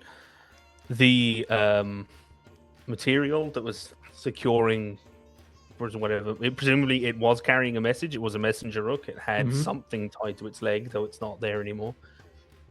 It is cut with a knife, a dagger. It was cut with a blade, so that it didn't snag on a bramble or a thorn or something. This was cut. The message was cut off, and the wound is almost certainly it's an arrow wound. So this was shot out of the sky, and not only was it not an arrow wound, somebody else might have thought this is maybe, was it a goblin wound? But this is the wound.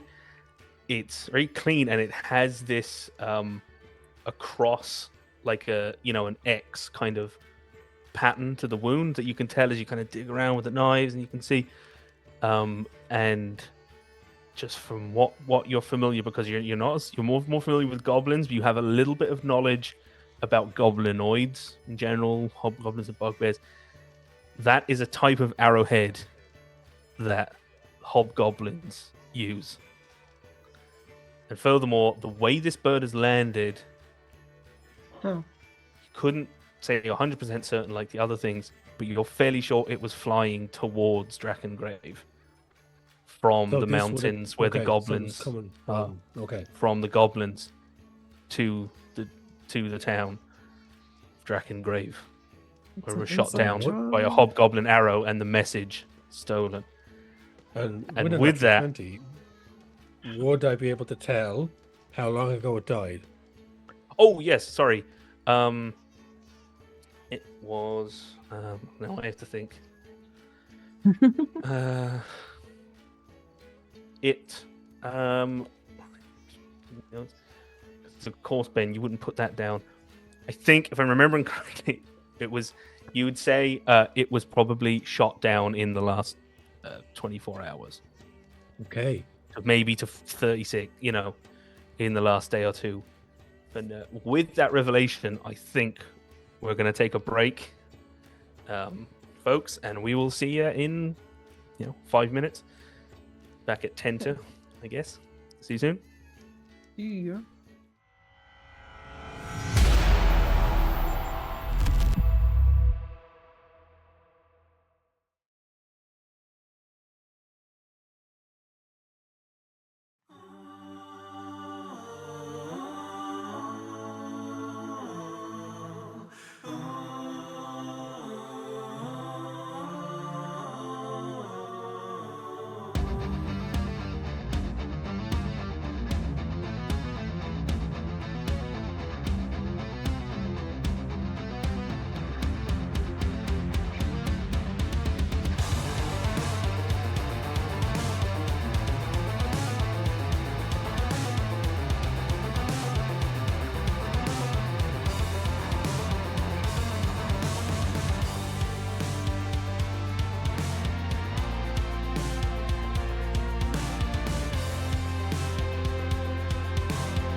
Hello, welcome back. Where's my chat gone on this?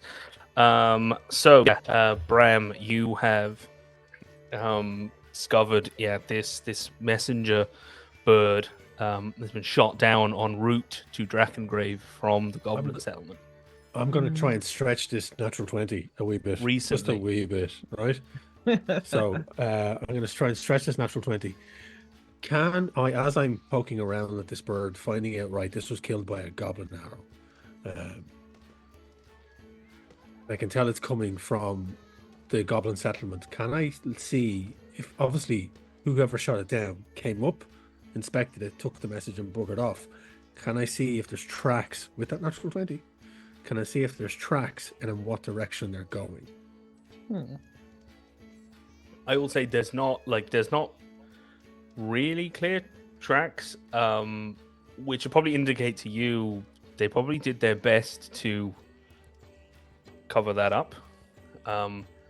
But they do seem to be heading, like some faint tracks you can see heading in a general that they're heading sort of northwest towards another sort of hill.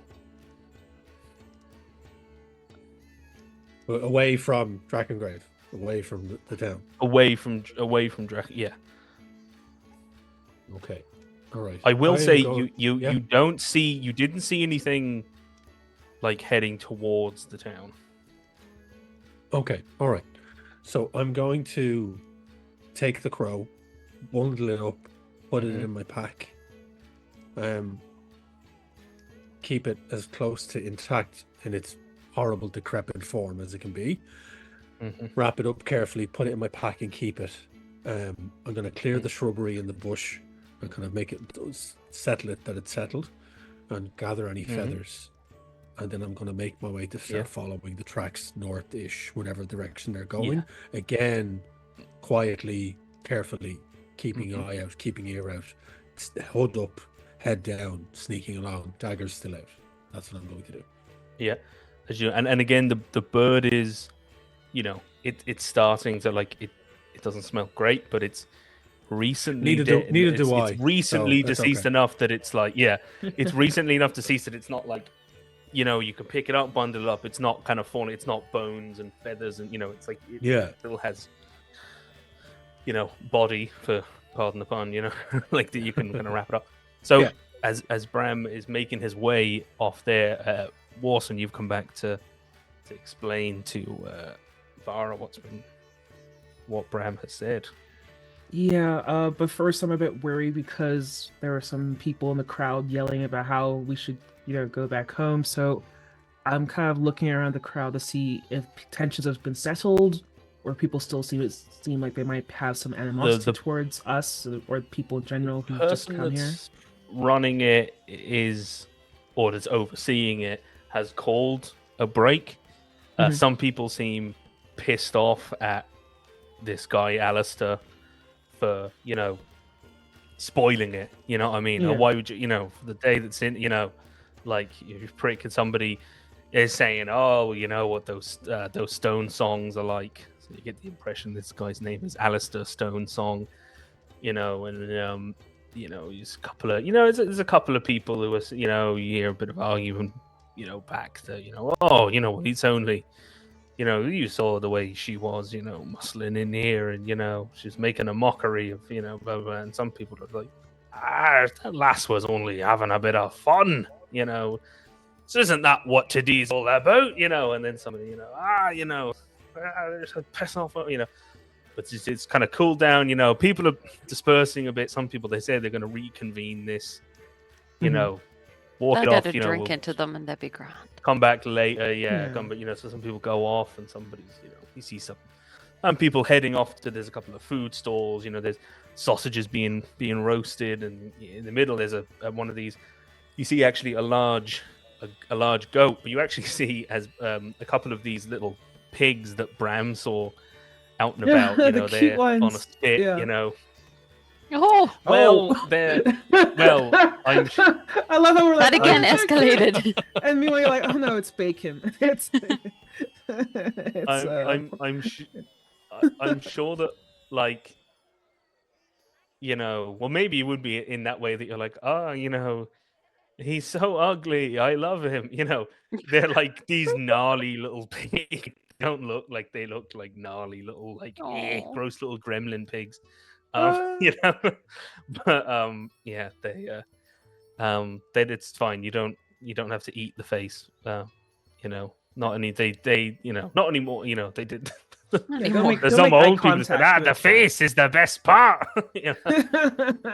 Which reminds me, Um, if you ever come to South Africa, there's a dish called a smiley. It's the head of a sheep, and it's smiling at you. Just cute. Well, I went into my friend, my best mate from school, Sam, from D8 Dungeon. If anyone watches, Romancing the Dungeon. I remember it was the time I was in his house, and at the time his mum was seeing this fella who was a butcher, and he was having what some Irish people might know is head cheese.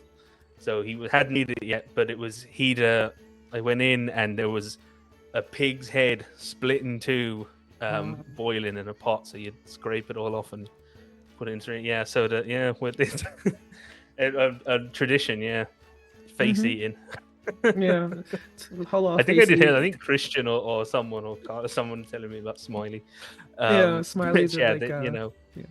And you see people, and again, the Irish have a few people what we might call crew beans. There's somebody eating pig's trotters. These need to be stuffed. Oh, Something you can see amazing. people eat. Amazing stuff. trotters are good. Yeah. So there's a lot of that. Yeah, people are dispersing. So there is there is space. You and Vara are Okay. alone, relatively speaking. Okay, so it's a bit calmer. That's good. Because I'm already a bit on edge after what Bram said, so I don't want to have to worry about Yeah. fighting And the some town people folk. are still eyeing you, like bit of side eye here and there, but not like they're not watching you from behind. There's just a bit of kind of Okay. as people pass. Some people give you a look. Yeah. Vara, and like I kind of gesture towards her to follow me. I want to leave like a less of the area a bit. Yeah. Listen, I don't want to get you on edge, but we might have a problem. There's a missing group of people who were supposed to get here who are not here. They're goblins. Yes. Like a clan of goblins that were meant to arrive to join us the festivities as well. And Bram says he has ways of finding out if people are attending or not, and they didn't get the message or something, or they did and they just didn't show up. Either way, Huh. I don't think it's a good sign. So No, I'm not getting the best of intentions out of this group of people. No one was Yeah. really having fun for fun anymore. It's very. yeah, we'll have to get you to punch someone just to get that out of your system. Taking the maybe. halfling first. But I'll did actually Bram watch that? go? did Bram go on his own, or did he take anybody with him? Or No, I did try to get him to like go with you or Lantana, but he insisted that he's so compact, and he knows the area quite well. He says he'd be able to evade any issues, so he's gone on his own. But I told him to hurry back soon, so let's just keep an eye out for him. But let's just stay close to the others. I mean, in a way, it's kind of smart because they'd be watching us since we're the Yeah. outsiders. So, okay, he did the right thing. Yeah. Not smart thing, in a way, but right thing. Not smart yes. at all. Okay. No. Well, he seems to know these ones and these lands better than us right now. So, like, Yeah, but people splitting up, it never makes me feel comfortable. But true. I'm sure he'll be fine. What's the worst? Did that he can give happen? us? Did he give us a time when he'd be back, like by sunfall, nightfall, or yes, Honestly, I kind of like calling it Sunfall. Sunfall. Sunfall sounds kind of cool, actually. Yeah. Yeah, Honestly- we got to put that in something. Yeah. Yes, Sunfall. Sunfall. That's a honestly- Vampire the Masquerade game waiting to happen right there. Yeah. There we go. That sounds legit. Honestly, you Exactly, didn't- it's a map. Sunfall, Yeah. Tusky. Yeah. Um, But can I Yeah. ask, Is there like a way for me to like roll history or something that maybe Bram said in passing? He didn't clearly say when he'd be back. He just said he'll... No, I wouldn't. You wouldn't need to roll or anything. I mean, I don't. Yeah. I don't think Bram said. No, he Gave didn't. any indication of when he Would- might return. Maybe No. would there be for the festival or anything like that a certain pivotal point of the evening? We'd have to Like, ask is the there a locals. I watch or mean- something like that. Well, maybe he might be expected back. Yeah, I mean, there's not like there's there's probably there would be in the evening at sunfall, when the sun had set and there's like a big bonfire is lit, the cleric or some clerics might come out, say a few words. There might be a bit of a ceremony. The chieftain might speak. I mean, this is, you wouldn't be aware of this yourselves, but like something will be Yeah, but you see, happening, Bram and might then- know then. Oh, Yeah. Bram would know. There'd be a lot of people. Most people are gonna. Obviously, there's gonna be, with anything, there's gonna be people who are like, I'm not going.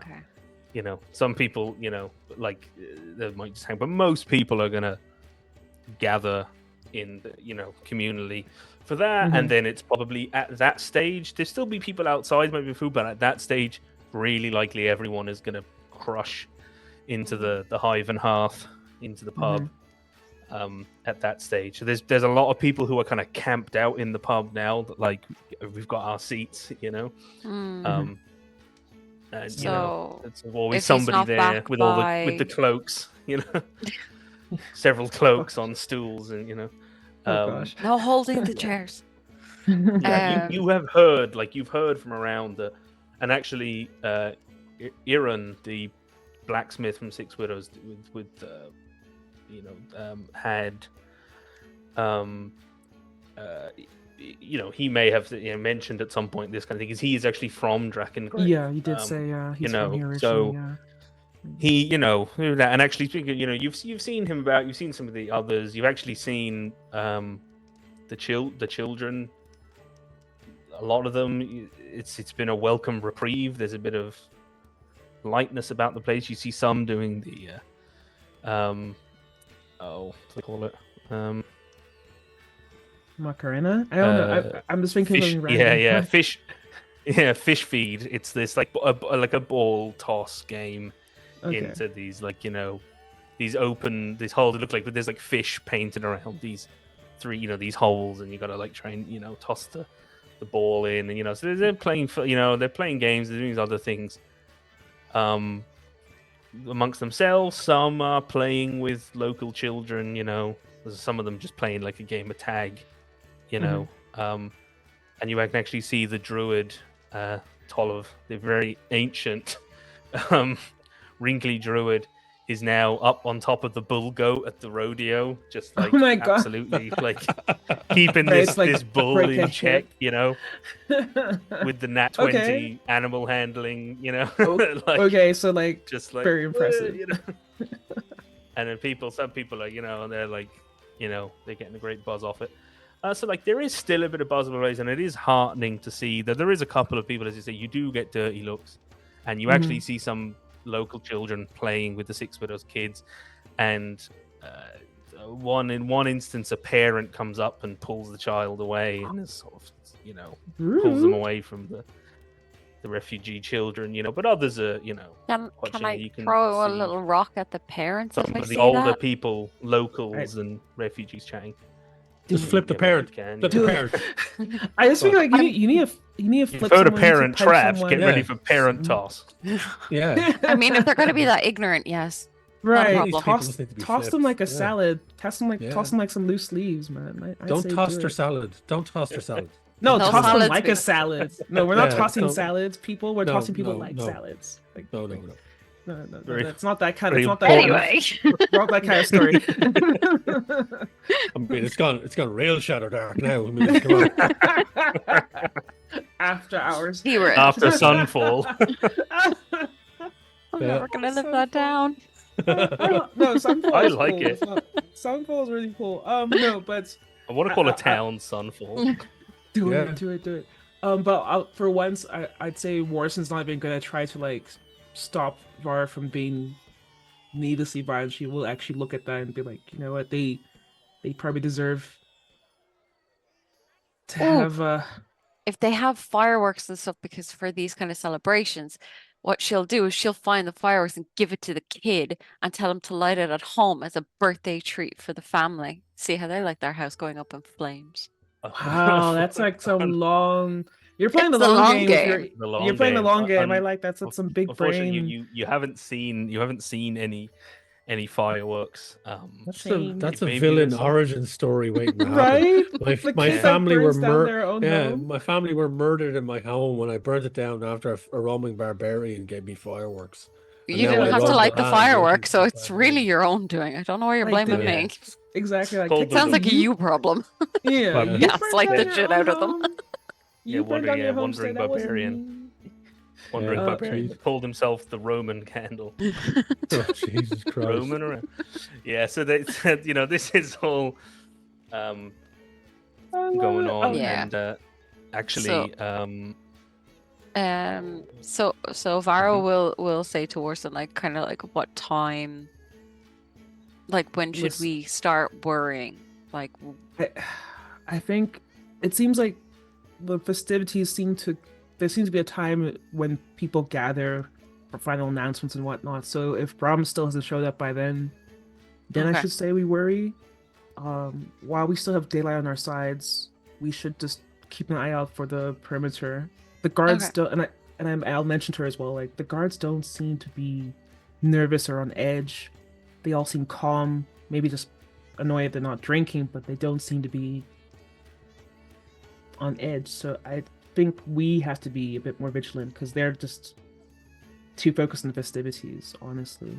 yeah, I mean, we could even talk maybe to one and just see what usually goes on, why they Yeah. feel that they need guards during a festival, and I mean, it's a bit weird if they there's- invited everybody around. Why would they need guards? So Well, there's that Crimson Queen, hanging yeah, I around. know that bit, but it's Yeah. just if they're convinced that it's not a thing. But yeah, I feel like someone's told them to at least be a little mindful. But let's just keep our wits about us. Look Okay. around.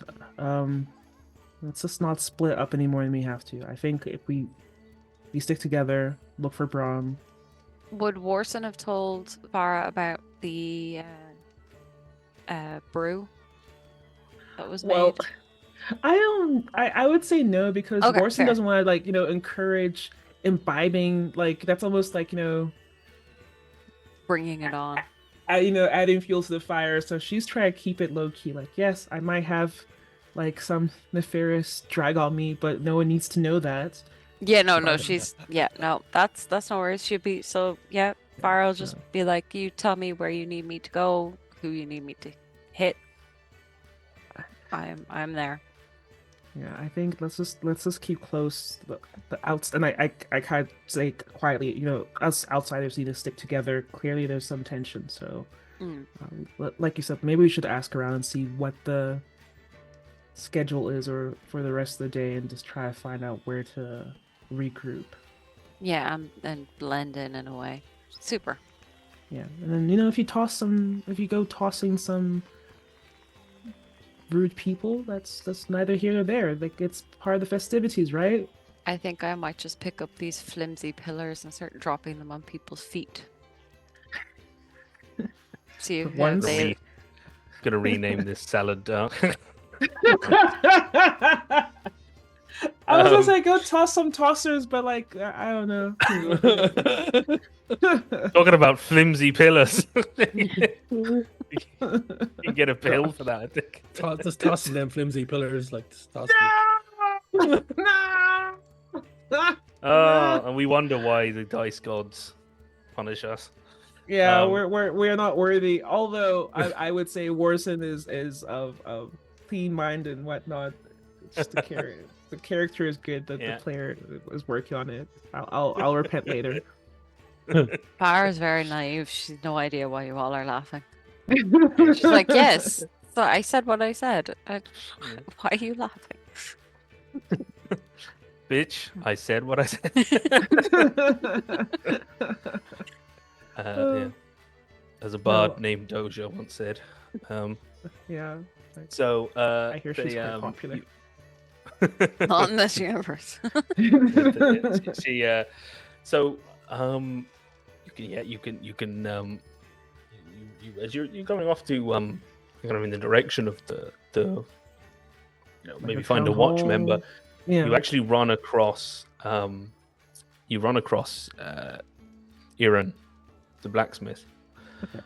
He bumps into you. He says, I've been looking for you. Oh, is anything amiss?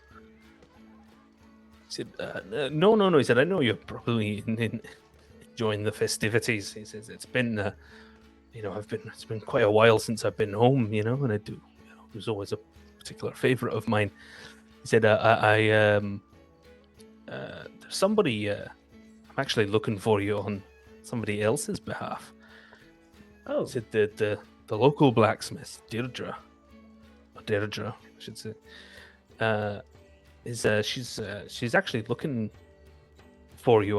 There's been a buzz about the place. She heard about, adventurers in town, and she sought me out. He said I never met Dee, but her father was I apprenticed with him. He was the smith here in Drakengrave when I was young. He said if you have time to come have a word. yeah. That sounds that's quite hospitable of her. I'd be happy to go see what she has to say. Said, well, don't expect a huge amount of hospitality. Oh, She says she has something of an ask. He said, but look, so she's just over here. She's staying out of the festivities. She's hammering away at her forge, and Erin leads you away as Bram. You kind of picking your way through the Highlands over the rocks. You follow the tracks generally in that general direction. You won't need. Well, actually, give me a wisdom check with advantage anyway. You're still gonna spot something, but let's see if you get anything else. That rolled twice. It did. yeah. So I got a 10. Mm-hmm. Nothing more than the surface level that catches your eye. You kind of follow this general direction, and then you notice that there is another path that would approach the settlement of Stonehome. There's a route from Stonehome to Drakengrave. There'd be another path that would kind of come up from the south, come up kind of through the valley, directly to Stonehome. And you don't need to be a tracker to see several boot prints that have worn a path up the mountain towards Stonehome. And how far is Stonehome from where a regiment? A regiment? From where you are now, well, maybe a regiment's the tip, but you'd say it's, maybe a few dozen people, and this is steady. This was a march up the mountain or up the Highlands. You're probably about 100 feet away from it. You can obviously approach. But as you crest, a little outcropping of rock, you can see, it's apparent that there's the ground is trodden, and there seems to even be a couple of heavy. You actually see some what look like well, not tire tracks, but like wheel like a car or something was pulled up, and heavy, because there's a couple of heavy marks in the mud. And would I know from the size of the footprints, are they large? Are they bigger than a halfling, bigger than a human? Or are they They're varying. size? A lot of them are kind of mixed, in with each other. But here and there, you pick out some goblin-sized, some goblin slash halfling kind of sized, some humanoid, kind of human, elven kind of sized, Okay. for lack of a better word, in 5e terms, like size like a small creature or small humanoid, Medium. kind of a medium Mhm. humanoid, and there's a Yeah. couple of heavier, bigger boot prints. You do also see what look like maybe again these the track marks from maybe a wagon or something that was being dragged up, and a couple of What's- heavier boot prints could be familiar enough to you that like they're probably maybe bugbears.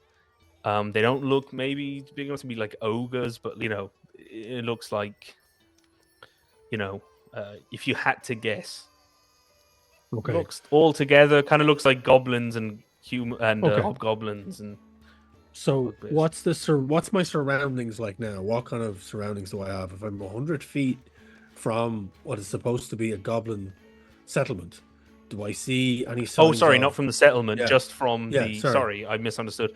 100 feet from these tracks, it would probably be Okay. another couple of hours Okay. up the Highlands. And can I I mean, tell? maybe 2 hours. 2 hours if you just followed that direct path up.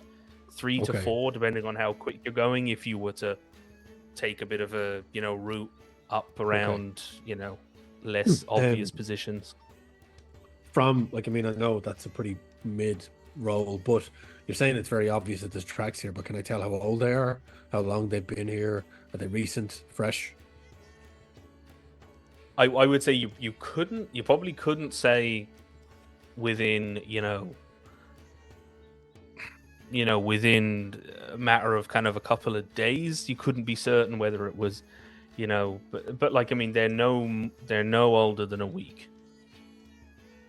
Like they're not, you know what I mean? That's like they're fresh. It's recent enough, like you know what I mean. They're probably not.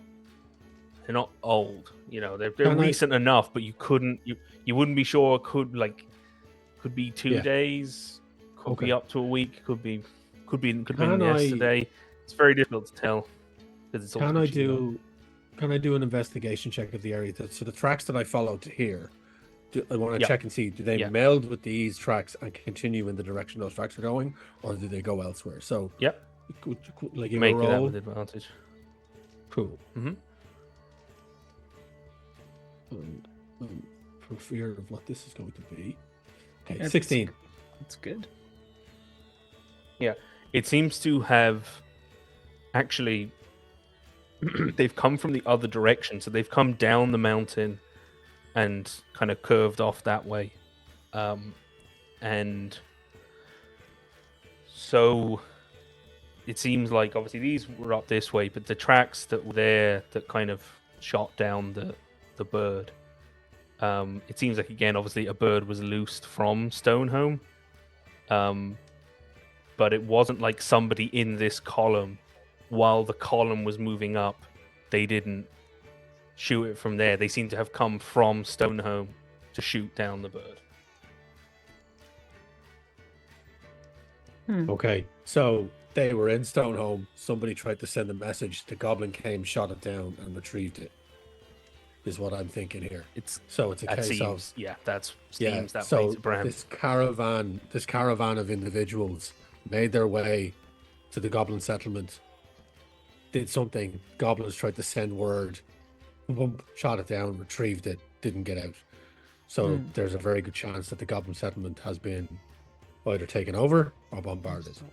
Yeah. Yeah. Okay. And see, Bram is now torn. Does he go back to the village to tell them, or does he go on further to find out more? Because the goblins are his people. He doesn't see them as a threat. He doesn't see them as anything. So he's now trying to figure out whether he should go or not.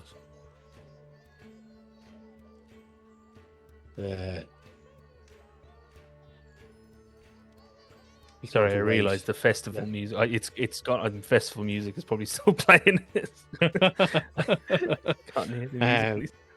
I've just realised, because I can't hear the music on these. So That's is strange. there? Yeah. Okay. Bram is going to look. And he's going to look up the hill towards the settlement. and look back down towards the town. I don't know, because I don't know how far. I'm probably up on a hillside. I'm probably looking way down into a valley. From here, you could probably still see Drakengrave. Yeah, it's like I mean, in the Yeah. distance, like you could still you'd see Yeah. it. Like especially now, there's spitfire, fires from roasting meat and other things, climbing up into the sky. Bram sees the festivities still rolling through the town and hears the distant tinkle. Actually, of sorry, music I in the would air. say. Yeah. Sorry, just actually, because given how close it was, sorry, it would probably be. Sorry, it would be an hour. It'd probably be about within an hour you could get to Stoneholm. It would probably be about 2 or 3 to Circle. It wouldn't be 2 hours walking Okay. up the main trail to Stoneholm. Actually, I overshot that. Oh, okay. Apologies. So with seeing the smoke rising from Drakengrave, the festivities that are taking place there, and the sound of revelry and music dancing on the air, Bram is going to pull his cloak closer, while take his daggers close, and move further up the hill towards the goblin settlement, trying to scout out to get more information before he returns to Drakengrave. Okay. So as you do that, you make your way up, and you can see now as you're making your way up the mountain, the sun is getting lower in the sky. It is late afternoon, but also it seems like on the horizon some darker grey clouds are starting to roll in on the horizon over the Highlands. And Vara and just to add a bit of flavor to that, just as he crests the hill and moves closer and closer, he casts invisibility on himself. Yeah. And then all of a sudden and Bram disappears from sight of the Highlands, and all looks still, but you can quietly, he's kind of picking his way through. The two of you are led by Irin too. So there's the smithy, like the forge, is there, and you can see a dwarven woman, kind of middle-aged, for quite wiry for a dwarf, well muscled, but wiry. She's got a short, scraggly ginger beard. It's singed in several places by some errant embers, and the kind of very pale skin is all smudged all over with dark black soot. And as Irin approaches, she turns, and you can see where she was hammering.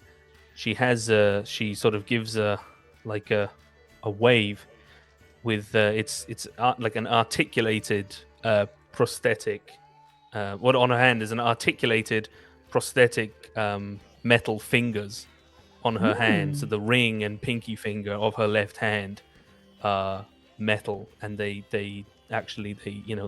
bend. And she's wearing this black and silver tartan. Irin approaching says, "Well, here they are." He says, "Vara, Warson Sumler, meet Derger Glowbeard." And she just says, D will do. Hello, D. Pleasure to meet your acquaintance, D.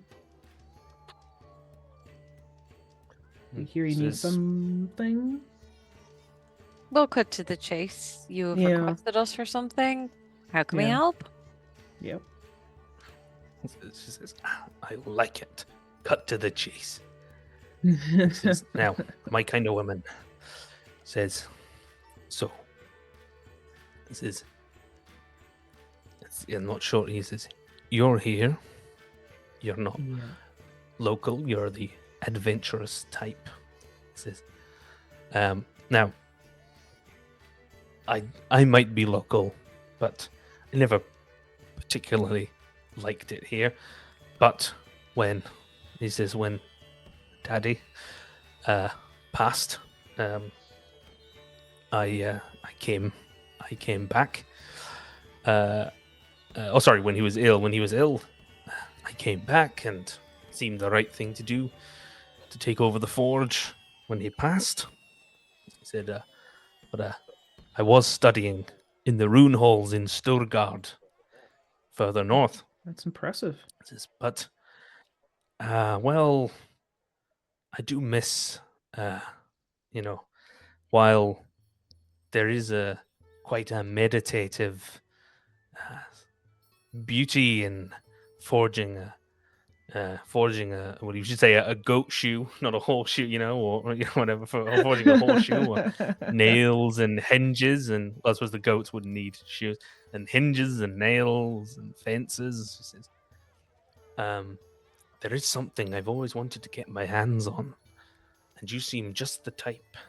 Says, she gestures with the hammer, kind of behind her, like up to the mountains. She says, now, are either of you familiar with Stoneholm, where the Rubblehide goblins reside? I'm gonna say off the bat that Warson would not know. So I'm I don't slowly know. shaking my head. Oh, sorry. I think I clicked a button by accident. I'm not too sure if or what she might do. Could I do a history?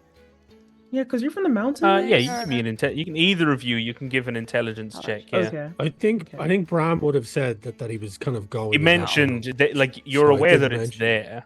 Yeah, Yeah. you're aware that, like, there is Stonehome and the Yeah. Rubblehide goblins live. Okay, I got Yeah. a 10. I got an 8. So Yeah, again, you're aware. That's about as much as you're familiar with. It says, Yeah. well, yeah, vaguely. Hmm. it says, well, before, a long time before, it was the goblins, and before it was called Stoneholm. Oh, sorry, where's my? Have I lost my? God damn it! Anyway, he says it was known as Brimhinder. It's an ancient dwarven seat. Now, to be fair, they didn't treat the goblins so well. There was an uprising. Yada yada yada. That was all some time ago, about a millennia. Said so. Okay. Goblins took it over, made it theirs, spruced the place up to their liking, renamed it Stoneholm. Mhm. But there remains a portion of what was once Brimhinder sealed off from the goblins. They won't go in. It's taboo. See, it's protected, or so they say, by vengeful dwarven spirits. Down in those tombs, there's some, supposedly, some ancient but very advanced dwarven technology that I'd like to get my hands on. And she kind of wiggles the Prosthetic. prosthetic fingers to get my hands on. She says, he said, of course, I understand you've got a bit of a scrap that you're preparing for. He says, if you could get me that, I just want to satisfy my intellectual and artistic curiosity. He says, but if you could bring this technology, this runic artifice back to me, some of which if I'm led to believe, includes some golems, and if I could study it, well, maybe in my studies, maybe I could forge something that could help you out, should it come to warfare. So Wouldn't it be too bad to have a golem on your side? I mean, true, but you're asking us to take a risk at no risk for yourself, but we carry all the risk in the midst of a impeding war. I don't mean to be rude, but can you make it worth our while? A golem is a big maybe. Hold on a second. They're trying to get us out of this town quite quickly and easily. Yes. How do we know this is real? How do we know that this is not some wild goose chase that you're sending us on just to get us out of your precious little town? Exactly. And That's she laughs. Precious. She says, honey, I left this town as soon as I was old enough. Fair enough. I would Uh, leave too. But you can leave now yourself, can't you? She looks... You've no one really, you've no ties here. Come with us then. don't say that to her face. Like, but Yeah. she seems She a bit says, so she says, concerned well... about her dad. She said, well, Daddy's not here anymore, but And you see, he's that's the thing still- with Var. he's She'll still be like, here. you know, he's gone. Yeah. He's Yeah. gone, She isn't it? says, as she says, You as they people believe say, in the spirits. he's- They follow you. Yeah, he's here, but he's still here. Or he's not here, but he's still here. Okay, you're dealing But with look, all she that says, she says, emotions. yeah, she says, I'm not. She says, look, I'm no adventurer. I'm a smith. You know, I might have the strength of arm to swing a forge hammer, but she says I can't, you know, lop off an ogre's head. I I'd be no use to you. Says, look, I understand. I think Warson It's is just- right. it's a- You're not kind of offering us much. Okay, for says, this. okay. I admit. There's no guarantee of what you That might there's find out anything. there. Mm-hmm. Oh, there's definitely nothing. something. There's definitely something because they didn't take it out.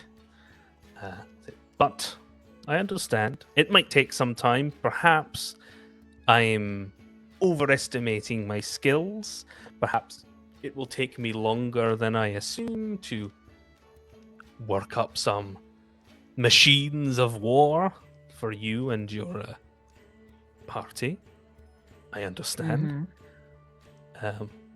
But to be perfectly honest, I would also like them to defend my own life should the Crimson Queen come a knocking. Said, but I tell you what, as a guarantee, I could make you some enchanted weapons Here and now. if you can bring me something back. Said, well, it might take me it'll take me a while to make something new. I mean, I might have something rattling around, but there's not really much of a market for enchanted weaponry. It's a costly process. You know, and there's not often too many adventurers come wandering through looking for it. Can I Oh, read her, like, try to get a sense if it's a genuine offer? Yeah, you can give me a wisdom check. Okay.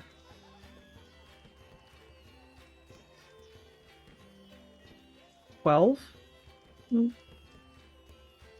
Here's genuine to you. So she definitely believes in what she's saying.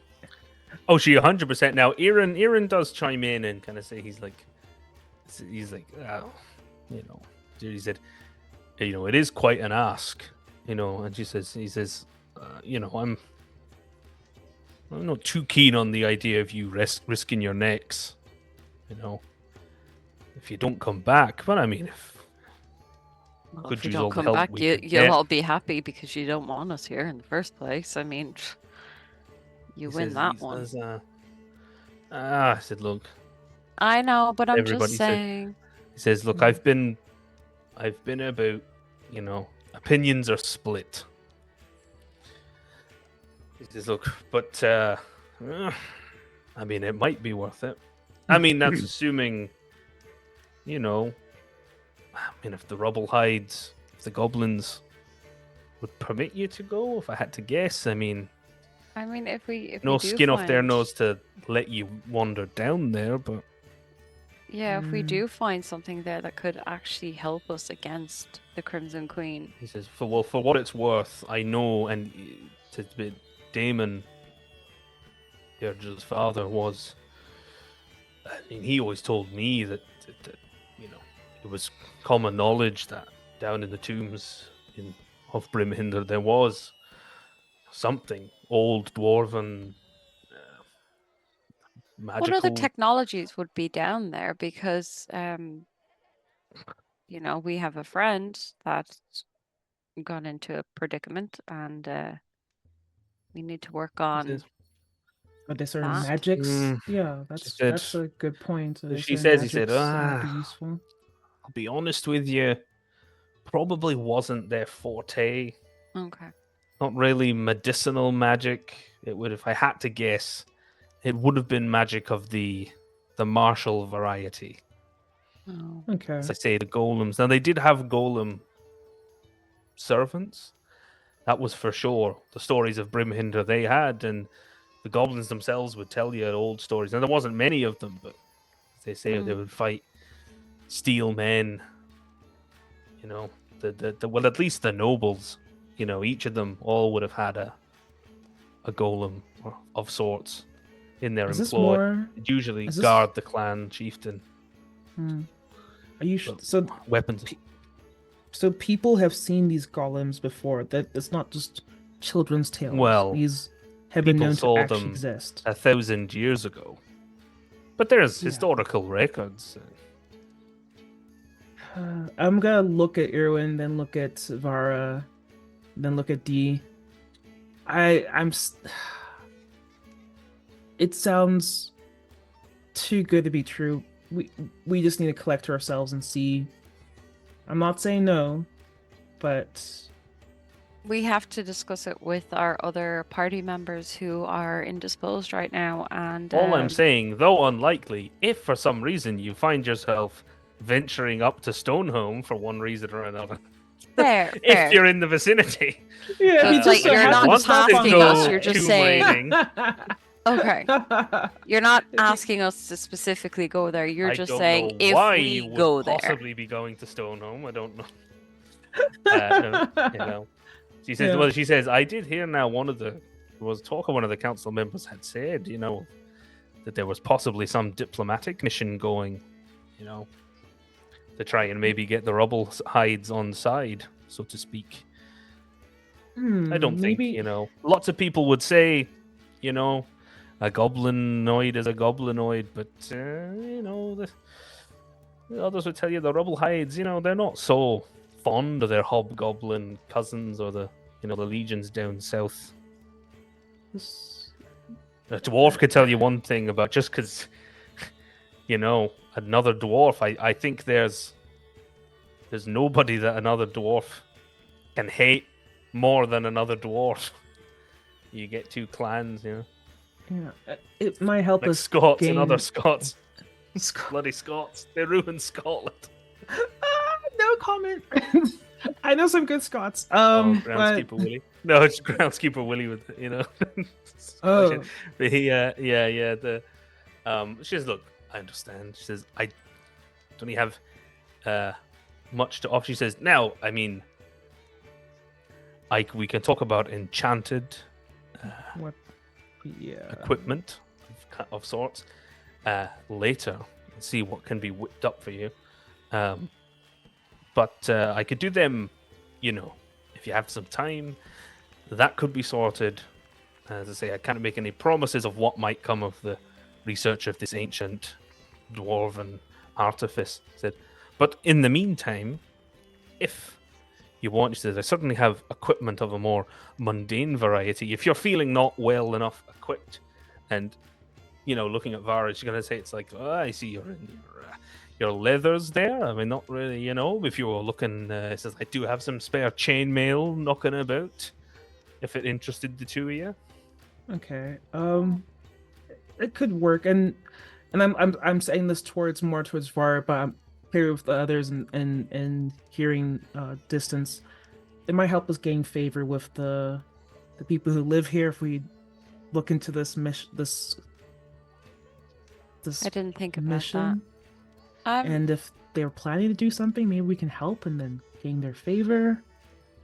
Yeah, I mean, we Not die. can we ask them if we can get back to them tomorrow after we speak to you know. Others, yeah. Yeah. 'Cause She Okay. doesn't want to. She's trying not to say when Bram gets back. Yeah, I know. I'm thinking the same thing. I'm just like, hey, listen, Yeah. we're waiting on this guy, and this guy is kind of missing. As you're chatting Well, like amongst he's yourselves, gone drinking. as you're chatting amongst yourselves, Erin chats to her to kind of. Okay. Yeah, so she'll be Okay. just Clearly like you're having a when back the and forth, so when he we grabs get her to the attention, others. keeps her engaged. Yeah, when we, big wink. Yeah, Okay, yeah, we're on the same page And she's because up I there, was. she says, look, I tell you what. She says, "I After tell you the what," she says, "Look," festivities.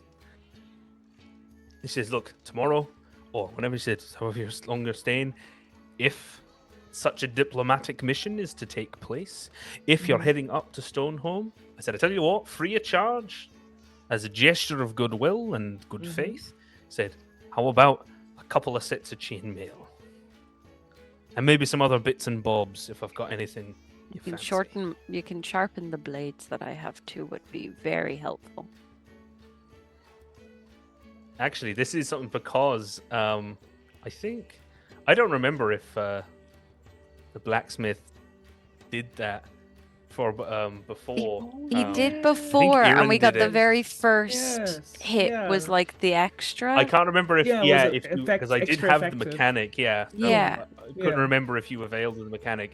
Yeah, I did that way. So if it was a weapon that could be sharpened, you Yes. could get it sharpened by a smith, and for you'd get a +1 on your attack rolls until you have it a +1 on your attack rolls until you hit, and then after you'd hit, Yeah. Then it goes back to being mundane. Yeah. But for the first hit, you've For got the a first bit of, hit, you get that a extra. chance to get a good hit in. Nice. And I've Yeah. lost my So she said, javelin. I "Oh, need a you know." javelin.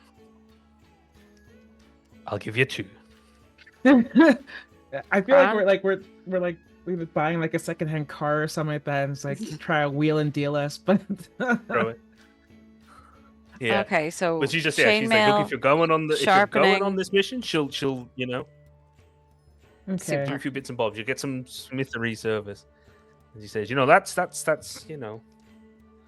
she says, look, that's that's a couple hundred gold pieces I'm leaving on the table. I don't have it for you in coin, but if that was No, in I can the accept rule it book, in a set of weaponry. chainmail is 60 gold pieces. Yeah, that's it's fair. Listen, we'll I think you can definitely both wear chainmail. get back to you. We Yeah. are not say no. No, Okay. yeah, well, as we you're- do have to discuss it because obviously our friends are at the party, and this is all very serious. So we're gonna have a talk and a thing. We're obviously we're leaning towards obviously. Yeah, and just towards between Vara and I, we are definitely interested, but we don't want to just speak for others. So we'll tentatively say maybe. Yeah. And we're gonna go get some drinking and get everything going. So, what time should we stop by tomorrow then to let you know? Oh, she says, I'll then no, it's don't come down before midday. Yeah. I'll be no use to you. I don't think any of us. Look, says, well, look, go enjoy, and she turns around and goes back to. She's chatting to Erin, and she's crafting something. As you dismissed from your conversation with Dee, Bram, it's now. You can see it has started, and it's moving down towards Drakengrave. It started to very finely mist rain up in the Highlands. The clouds have passed over, so you can kind of you can feel it. But it's not turned into a heavy rain yet. So as you're making your way up, you're approaching now as dusk is sort of settling in. It's not quite sundown yet, but you're approaching the entrance to Stoneholm. Okay. So I'm still invisible, so I'm gonna just crouch down, get into the Yep. shrubs, and try and scout out what's going on, see if there's any very visible. If I am I right on the place? Am I like am I outside the gates or the walls? Or... I'd say you'd be initially like there is just like a cavern opening. Hmm. You know, there's carving around it, but it's actually not like the gates themselves are not until like a bit further in. It looks kind of just Okay. like a cave from the entrance. It's quite a large entrance. And is there So, any yeah, you give me a signs wisdom of? check. Is there any signs of anything? Yeah, I'll give a wisdom check. Yeah. Cool. There's all the tracks going up along, Okay. So but nothing has kind of been left outside. I'm gonna do this because I'm investigating stealthily, so I'll do this with advantage. Yeah. So Yeah. Oh yeah, sorry, I meant to say. that is a 19. Yeah. Looking, and it's like you're not seeing anything. It's you know it's very dark, like inside, and especially now because the light is going as dusk sets in, the haze of the misty rain, and like you're kind of looking. You turn around and you're like, okay, you're just about to like creep forward and like get a bit closer, and you stop dead. And you just catch something. There's this little glow in the darkness. Just a little bit glow of an ember. And it reminds you of something you saw earlier in the day. Glow of a hobgoblin pipe. As is there. And then out of the darkness, just briefly for a moment, steps a hobgoblin sentry, smeared with the red sigil of the Iron Blood Legion of the Crimson Queen. And he looks out around, stares directly at you, but past you as you're invisible. And his stare is holding, and you feel the magic start to waver. That hair on the back of your neck, moments before a storm, feeling that you get when you know your invisibility is about to waver and drop. I start to move staring. back into the darkness. I'm Yeah, starting to and you move back. Once I see down that the crimson hill. crest, I start to move away, and I'm slowly but surely making my way back out and down the hill, so out of his line of sight. And as soon as I know I'm out of his line of sight, I'm far enough away, I turn and I book it down that hill. Yeah. As Bram, your feet pounding down the Highland, and you're pounding down the hill as your feet one drop. And the rain starts to hammer down as you pound your way down the Highlands towards Drakengrave, where above you, looming over from the settlement of Stonehome, the Crimson Queen's Iron Blood Legion await. And that is where we're going to leave it. Until next Oh week. my god. Or That 2 was weeks. like- Next session. Yeah. Oh, wow. Ah! That was good. I was like, is the hobgoblin a traitor, little turncoat? But no. Oh, yeah. No, he's... Oh, shit. No, Wow. the fellow... Damn. a fellow Fellow, enjoyer of the hobgoblin herb. the goblin lettuce. The goblin lettuce. The Crimson Queen's lettuce. Bitch. Thank you very much, everybody, for tuning in. Yes, thank you. That So- was good. Thank you very much, everybody. We will see you in 2 weeks. If you haven't already, I will let them give their own little blurb if they wish, but do check out the Irish podcast, Sorcery and Shenanigans. Wayne, to check out Yes, Dum Dum Die. Yeah. Nelly. Yes. So, Wayne, I don't know if there's anything in particular you'd like to say about what's going on Yeah, with the podcast. So pubcast, we've got new episodes up. Our latest episode is up where we talk about all sorts of stuff. We're in the pub having drinks, and there's a full video cast up on YouTube or Spotify or anywhere you get your podcasts. The latest episode one. of Sorcery Shenanigans is up there as well on YouTube, and again anywhere you get your podcast. And also, I'm just gonna very cheekily put a link in the chat. That is not the link. This is a link. So I am a comic book writer and artist and colorist. So, and I very much specialize in horror. And this is I'm just putting this in the chat. This is a link to my book, Nosferatu. And it's a vampire story set in World War II. And the link to it is there in the chat. So if anyone likes kind of like pulpy horror mixed with contemporary history, Wow, that's your jam. It's a These people don't like dark things. It's a ShadowDark. Why would they? And Perfect Wayne place. is a fantastic artist and creator. I can tell you that. Thank you. Thank you. Thank you. I appreciate Yeah, that. check that out and check out everything. Thank you very much, Wayne. Your message failed. Nelly, anything going on? Dum Dum Die? You wanna? Yeah. If it's not sending, in case this ends before, would they find it just on? Would they go Rogue Comics or roguecomics.com? But I think it's in there now. It failed the first time, but it's working now. So okay, nice, cool. Sorry, Nelly. Yeah. Dum Dum Die. For Dum Dum Die, yeah. So Dum Dum Die, we're an all-female, also African, all awesome group, and we tend to stream bi-weekly on Twitch. So come through. We have most recent stream on Sunday, so the VOD is still up on our Twitch. So DUMDUMDIE. You can also find me on Instagram. So I'm Miss Mvubu, MISSMVUBU. I tend to post about my hiking, my horse, and TTRPGs. Yeah. Oh, because I think we missed when it happened. We were like on hiatus, but we never got to officially congratulate Nelly for what do you got? Climbing, summiting Mount Kilimanjaro. Thank you. So, yeah. Awesome. Strong queen. A real Highlander. Yeah. Yes. I'm built like a potato, but I can climb mountains. Potatoes are amazing. Yes. Don't ever. I had to diss hike. the I had to hike Gelty Moor, which is a pitiful mountain in Tip when I was in school, and I almost fucking died. So, as a much younger man, so yeah, much respect. Oh, it was beautiful to watch. Savage. Amazing pics.